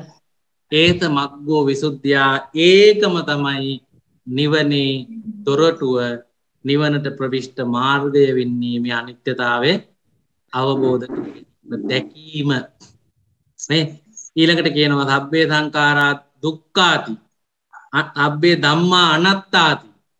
ඒ කියන්නේ මේ තේරුම් ගත්ත ධර්මතාවයත් අනාත්මයි. ඒකත් කවුරුත් හදලා නැහැ. නිවනත් එහෙම කවුරුත් හදපු එකක් නෙමෙයි.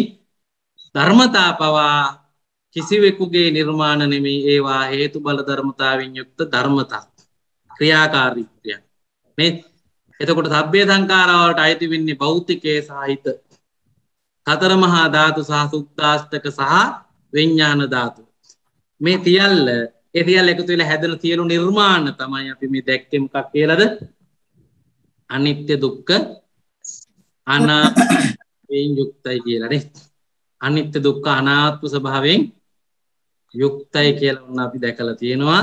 ඒ අනුව පින්වතුන්ට තීරණය කළ හැකි අපි තේරුම් ගත්ත සමස්තය තුළ අපිට මේක හොඳට තේරිලා නම් දැන් අපේ අවබෝධයේ මට්ටම කොයි වාගේද කියලා. හැබැයි මේක දැකලා තේරිලා පිළිගන්න පුළුවන් ඔළුවක් ඇතුලේ හැදිලා නැත්තම් ඔබ තාමත් ඉන්නේ ගවේෂණය කළ යුතු, මේවා අධ්‍යයනය කළ යුතු, පර්යේෂණය කළ යුතු සීමාවේ.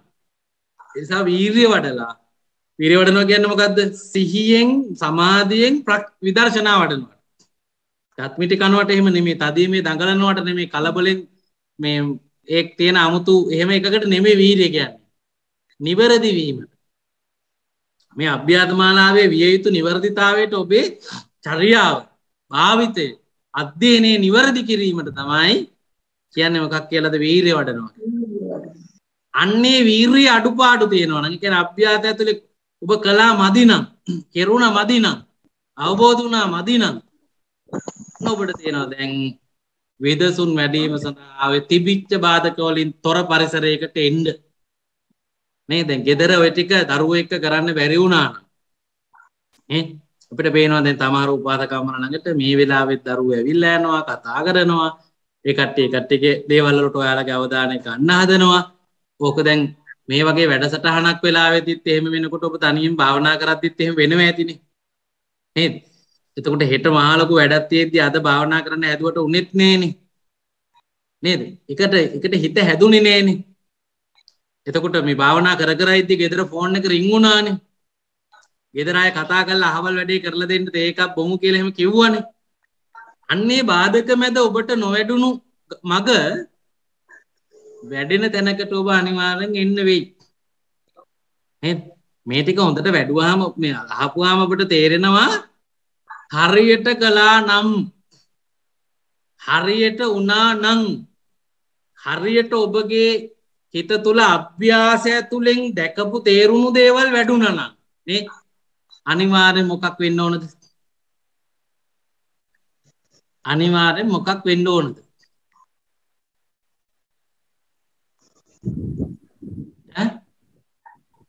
හරියට වෙලා නම් මොකක් වෙන්න ඕනද? නිවන් අවබෝධ වෙන්න.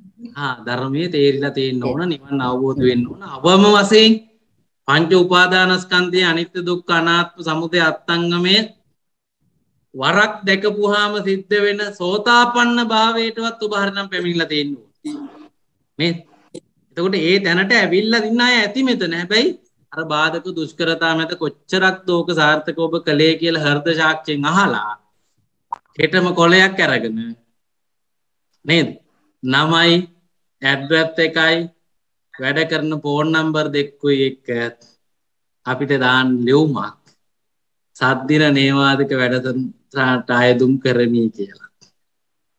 මේ ඇඩ්‍රස් එකත් මතක හිටිනව නේද? ඉසිපතන ආරණ්‍ය සේනාසනේ නෙළුම්දිනේ. එහෙම එව්වම එනවා නම් ගම් මොකුත් අපේ දැම්මේ නැති වුණාට එනවා.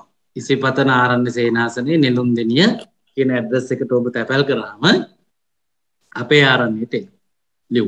ඒ නිසා මොකද ඔබ තේරුම් ගත යුත්තක් තියෙනවා මේ මුලින් ඉඳලා වැඩි යුතු ගාන වැඩිලා නැතුව අවබෝධ නොවෙන්න ඉඩ තියෙන ප්‍රමාණය වැඩි.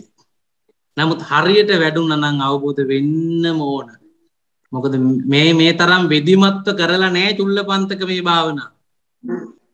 හැබැයි යා රහත් වුණා. මොකද යා අවබෝධ කරගත්ත නිසා.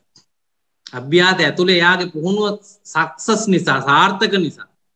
ඒකට අවශ්‍ය මේ ධාරිතාවේ ඒකට අවශ්‍ය කරන මේ කැපකිරීම එතුමා තුළ උන්වහන්සේ තුළ තිබුණ නිසා ඒවා සාර්ථක වෙනවා. නේද? අපේ ප්‍රමුඛතාව වෙනස් ඇත්තටම. අපි සමහර විට මේ භාවනා කරන්නේ දුක්ෙන් මිදෙන්න නෙමෙයි. ඊළඟ ආත්මෙත් හොඳ තැනක උපදින්න වෙන්න පුළුවන්. අපේ ප්‍රමුඛතාව වෙනස්. අපේ ඉලක්ක වෙනස්. එතකොට වැඩේ අවුල් යනවා නේද? ඒ නිසා අද හොඳට හිතට ගන්න මම මේ නැවත මතක් කිරීම සිද්ධ කළේ මේ කර්මස්ථාන ඊටාම තදට ඔබ වඩන්න. මේ සතියත් මම නැවත අවස්ථාව ඔබට දෙනවා.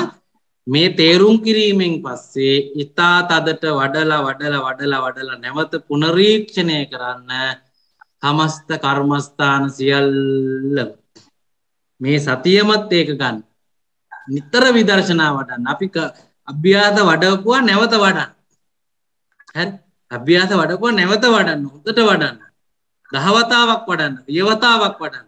මේ තීරණ කරන්නේ නැතුව, නිගමන වලට එළඹෙන්නේ නැතුව, දැන් ඇති කියලා මට හොඳට තේරිලා කියන සෑහීමකට කිසි විටකපත් වෙන්නේ නැතුව යලි බලන්න මොකද්ද වෙන්නේ. ඔබ කිසිවක තීරණය කරන්න හදිස්සි වෙන්න එපා.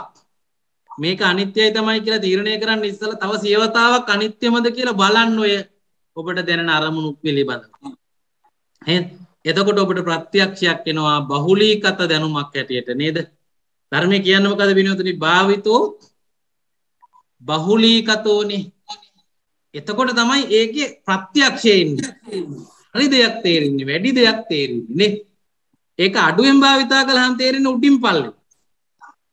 ඒ උඩින් පල්ලෙන් එකට නිවන් දකින්න බෑ. නේද? ඒ නිසා මේ සතිය මෙහෙමනම් මම තාම කරුණාවෙන් මේ පැහැදිලි කළේ ඊටාම හොඳින් ඔබ පුහුණු කරන්න සමාධිය තද බල ලෙස. හරි? හැම විදසුණක්ම ටිකක් වැඩියෙන් හොඳට මෙනෙහි කරන්න. මම අපේ දින 7 වැඩසටහනට ඉන්න අයට දින 7 නිවසේදීත් පුහුණු කිරීමට දාන කියලා දෙන අනුගමනීය වැඩපිළිවෙල පිළිබඳව අපි හදලා තියෙන පත්‍රිකාව මේ ගෲප් එකට දාන්නද ඒකේ එක කමටහනක් හැර. ඒ කියන්නේ ආනාපාන සතියේ විදර්ශනා කොටස අපි තව කියලා දීලා නැහැ. හරි? අන්නේ කොටස මම කපලා එවන්නම්. ඒ කොටස හැර අනිත් සියලු කොටස් දැන් මේ වෙනකොට අපි කියලා දීලා තියෙනවා. ඒවා තවදුරටත් කළාම තේරුම් ගන්න දේවල් ටිකක් තියෙනවා. ඒවා තේරිලා මදි බවකුත් සමහරුන්ගේ පේනවා. හරි? ඒවා වැඩිදුර තේරුම් ගැනීම සඳහා තමයි මේ අභ්‍යාස බහුල කොට වැඩි යුත්තේ. හරි? ආය මුලක ඉඳලා ඔබ එන්න ඕන නෑ. දැන් ඔබ ඉන්න මට්ටම අනුව මේක විතර වඩලා තියෙන නිසා මේ සතියේ නැවත විදර්ශනා ටික දවසින් දවස වඩන්න. කයේ පිළිකුල හොඳට දැනෙන්න අරින්න මේ සතිය. ඔබ අමුතුවෙන් මේකප් නොකර අමුතුවෙන් සුවඳ විලවුන් නොගල්වා මේ ශරීරයේ ඇත්ත ඇත්ත සොටු සෙම අතපත ගාලා ඒවා විඳලා ඒවා භුක්ති විඳලා ඒ වගේ ගඳ සුවඳ බලලා ඒවා දිවේ ගාවලා හොඳටම පිළිකුල දැනෙන්න දෙන්න. මොකද ඒක දැනෙන්න ඕන එකක්. මොකද ඒක තියෙන එකක් නේ.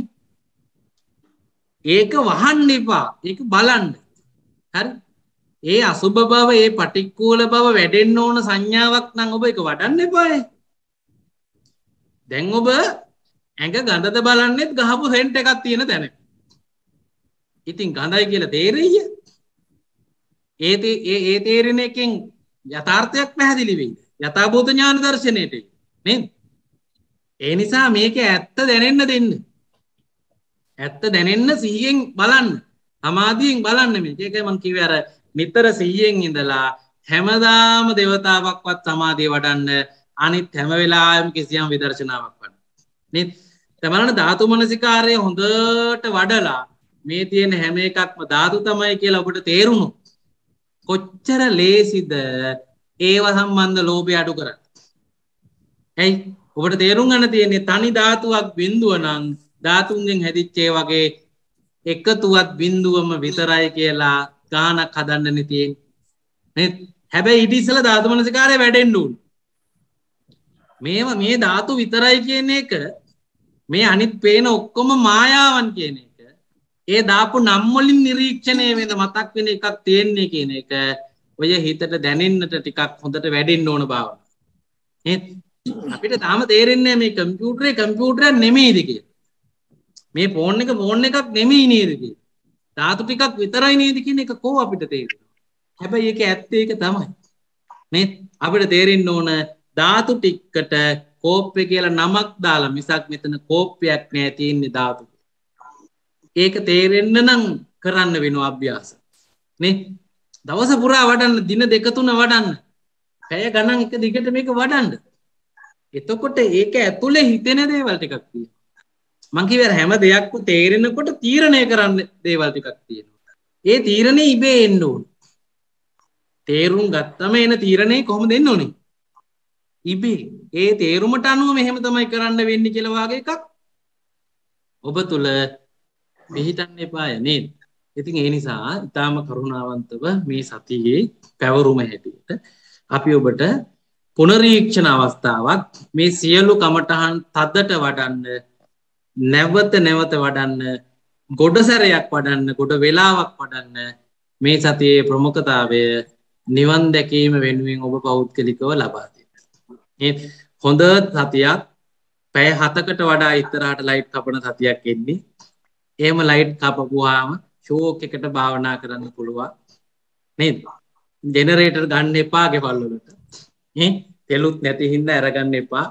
ඒ වෙලාවල් ඔය උපාතක අම්මලා මේ බබාලා ඉන්න තරුණ අම්මලා ටික නේද? අනිවාර්යෙන් ඒ වෙලාවල් තියාගන්න මේ අභ්‍යාස ටිකක් තනියම හිතා පැයක් දෙකක් තුනක් ඉන්න. ඩයට් යන වෙලාවල් කලින් දන්නවනම් ඊට ඉස්සෙල්ලා වැඩ කරලා දරුවන්ට කන්න බොන්න දීලා ඒ කට්ටියට එතකොට විවේක ගන්න දුන්නාම ඔබට පුළුවන් ඒ වෙලාවේ හොඳ ප්‍රයෝජනයක් ගන්න. නේද? ඉතින් ඒ නිසා අපි ඒ සඳහා කටයුතු කරන්නට කැප වෙන්න වෙනවා. නැතුව නිවන් දකින්න බෑ. ඒක තේරුම් ගන්න අවශ්‍යයි. ඉතින් අර මේ ඔයාලා යන්න ඕන පාර පෙන්නුවාම ඔයාලා යන්නේ නැතුවම අපි දැන් මේ තල්ලු කරන්න වෙලානේ.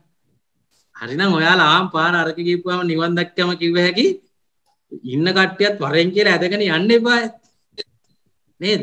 දැන් නිවන පෙනිපෙනී තියෙද්දි අනේ පොඩි වැඩක් තියෙනවා පොඩ්ඩක් ඉන්නකෝ කියලා අපිට කියනවා. දැන් අපි තල්ලු කරන් ගිහින් දාන්න වෙලා. නේද? කටටම ගියත් ආපස්සට එනවායි තල්ලු කරන් යාමේදී. මොකද ඔබට ඕනකමට යන්නේ නේ. ඒ නිසා අපි තීරණය කරමු එහෙම නෑ එහෙම බෑ. මොකද අපි දන්නේ නේ අපේ මරණය කොච්චර ළඟද කියලා. නේද? සමහර අය අපිට මියනවා මේ හොඳට ඉඳලා. හොඳට ඉඳලා මේ තව ටිකකින් මැරෙන කට්ටිය ඉන්නවා. මම දැකලා තියෙනවා සමහර වීඩියෝ වල කතාව පවත්තා ඉන්න ගමන් මැරෙන අය. හරි? සමහර විට මේ කකා ඉන්න ගමන් ඒ වෙලේ මැරිලාම යන්නේ. වෙන්න පුළුවන්. අපි දන්නේ මේ මැෂින් එන හිටින්න මොනවද ඊළඟට වෙන්න ඕන කියලා. නේ? ඒ නිසා ඔබ මොකක් අසරණ වෙයි එහෙම ධර්මය අවබෝධ වෙන්න ඉස්සරලා මැරුණොත් එහෙම නේද? මම කියලා දෙනෝනේ දැන් මැරුණත් අවුරුදු ආයෙ එන්නේ 60කින්. ආයෙ එන්නේ 60කින් වෙනකොට මේව නෑ. මෙහෙම කියන්න කට්ටිය නෑ. මෙහෙම පැහැදිලි කරන්න කට්ටිය නෑ. නේද? වෙනම වර්ගයක ටිකක් තියෙයි. නේද? අන්න ඒ නිසා උත්සාහවන්තව කටයුතු කරන්න කියන මතක් කිරීම කරනවා. අපි ලබන සතියේ ආනාපාන සති විදර්ශනා කොටසත් එක්ක මේ පිළිබඳව ටිකක් ගැඹුරු සාකච්ඡාවක් සිද්ධ කරන්න බලාපොරොත්තු වෙනවා. ඉතින් ඒ ගමන්ම පුංචි මතක් කිරීම කිහිපයක් සිද්ධ කරන්න ඕන. අප්‍රේල් මාසයේ 28 29 30 සහ පළවෙනිදා කියන දින හතරේ අපි අපේ ආරණ්‍ය සේනාසනයේ පවත්වනවා අවුරුදු 40ට අඩු 16ට වැඩි අය වෙනුවෙන් පවත්වන දින 4ක සතිපට්ඨාන පුහුණු වැඩමුළුව. අවුරුදු 40ට අඩු 16ට වැඩි අය සඳහා තමයි එම නේවාසික වැඩසටහන පවත්වන්නේ. අපි දින 7 කරන අන්තර්ගතයේම ඊට වඩා වෙනස් ක්‍රමවේද පාවිච්චි කරලා අපි ඒ තරුණ අය වෙනුවෙන් එයාට දින 7 නිමාඩු ගන්න යම් ගැටලු තියෙන නිසා ඒ වගේම වයසක අයට වඩා මේක අවබෝධ කරගන්නට හැකියාවත් අත්‍යවශ්‍යතාවයක් තිබෙන්නේ තව ජීවත් වෙන්නට ඉන්න අය නිසා අපි මේ වගේ වැඩසටහනක් ඔබේ යෝජනාවන් පරිදි මේ විදිහට සංවිධානය කරලා තියෙනවා. ඉතින් එහෙම එන්න කැමති අය අප වෙත අයදුම් පත්‍රයක් දාන්න.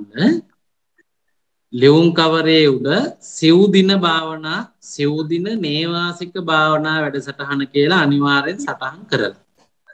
හරි. ඒකටත් අපිට ඕන කරන්නේ නමයි ඍජුව ඔබ ශනිකව අපිට සම්බන්ධ කරගන්න පුළුවන් දුරකථන අංක දෙකකුයි. ඒ කියන්නේ එක්කෙනෙකුගේ වැඩ කරන්නේ නැත්නම් ගෙදර වෙනත් කෙනෙකුගේ එකට කතා කරලා එයාට කතා කරන්න පුළුවන් වෙන්න තව කෙනෙකුගේ ෆෝන් නම්බර් එකකුයි ඔබගේ ලිපිනේ පැහැදිලිව ලියලා සටහන් වීම බවනයි. අතර අපි ඒකේ මුලින්ම අපිට එන අයදුම් පත්‍ර 35 වෙනුවෙන් පිරිමි අය 9ක් සහ උපාසකම්මලා 27 දෙනෙක්ට.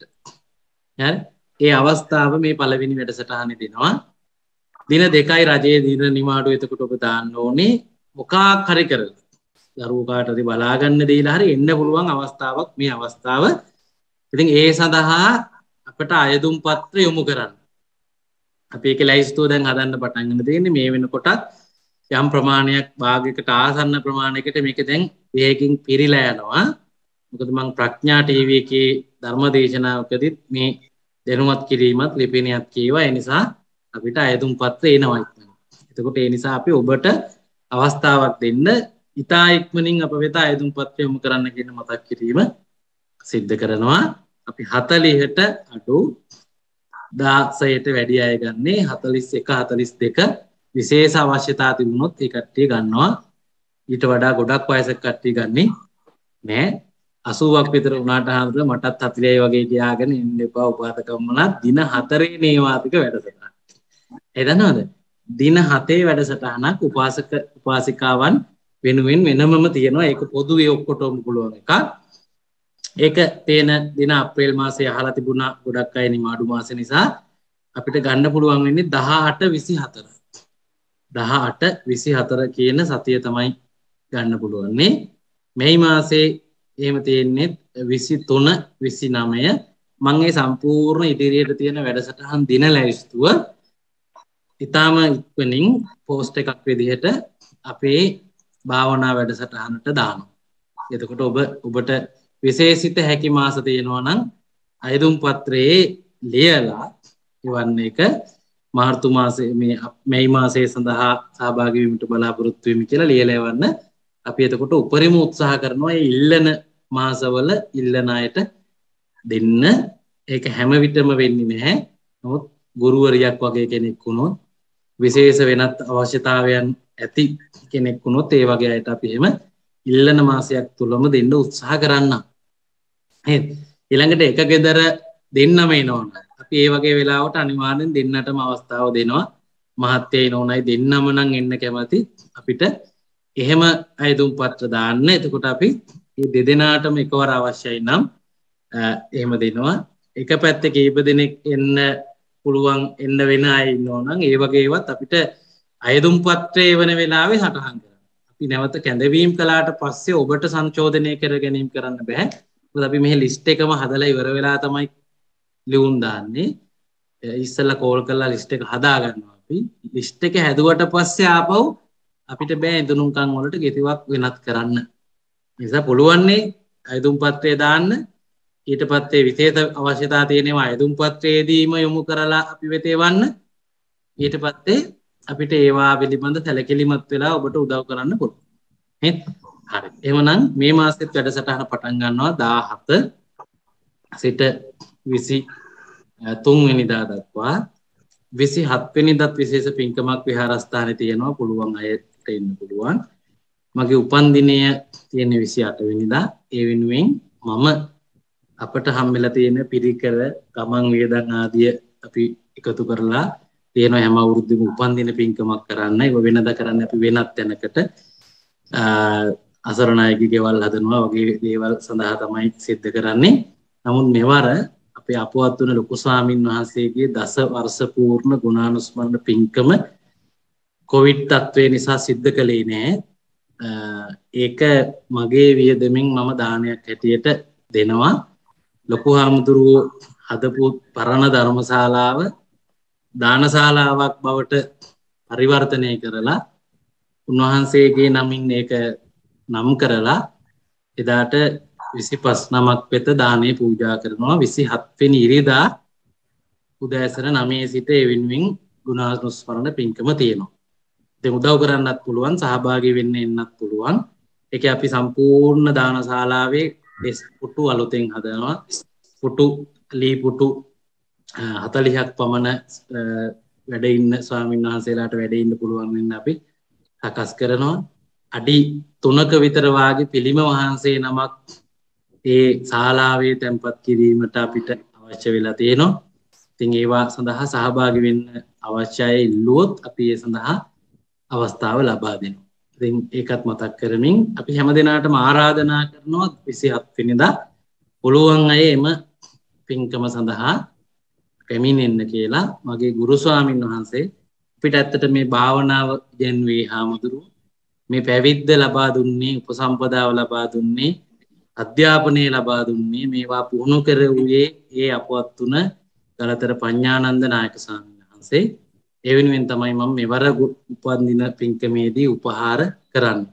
ඉතින් ඒකට ඒ නිසා සහභාගී වෙන්න කැමති අය පැමිණෙන්න කියන මතක් කිරීමත් කරමින් අද වැඩසටහන මෙතකින් නිමාවට කරනවා. විශේෂයෙන් මේ සතියේ පුහුණු වීම ඉතාම වැඩියෙන් සිද්ධ කරන්න. පුහුණු වීම සඳහා පැයක් දෙකක් අනිවාර්ය වශයෙන් දවසට වෙන් කරගන්න.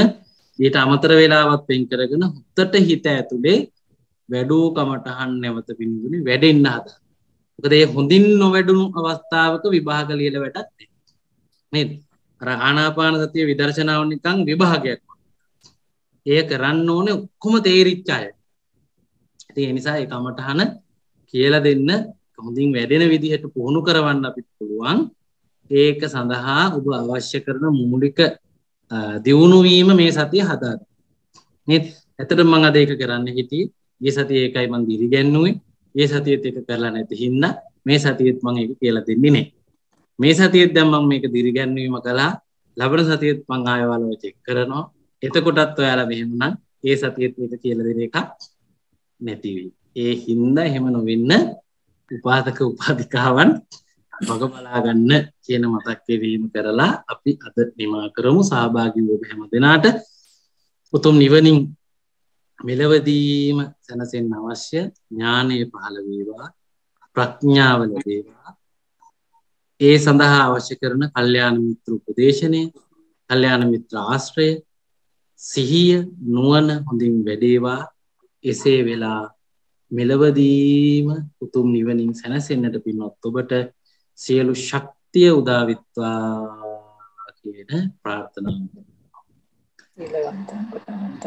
දෙවියෝ මේ පින් අනුමෝදන් සියලු දෙවියෝ උතුම් නිවනින් සැනසෙන්නට මේ පිනත් පාරමී ධර්මයක් වෙත්වා කියලා ප්‍රාර්ථනා කරා.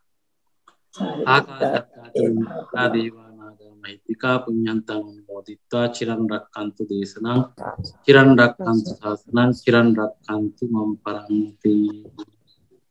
සීලවන්තං ගුණවන්තං පුඤ්ඤකෙත්තං අනුත්තරං දුර්ලභේ මයාදත්තං විවාදන සීලිස්ස නිච්ඡං වද්දාපචායිනෝ චත්තාරෝ ධම්මා වඩ්ඩಂತಿ ආජුවන්නෝ සුඛං බලං ආයුරාෝග්‍ය සම්පatti සග්ග සම්පatti මේවච අතෝ නිබ්බාන සම්පatti ඉමිනාතේ සමිඤ්ඤතු.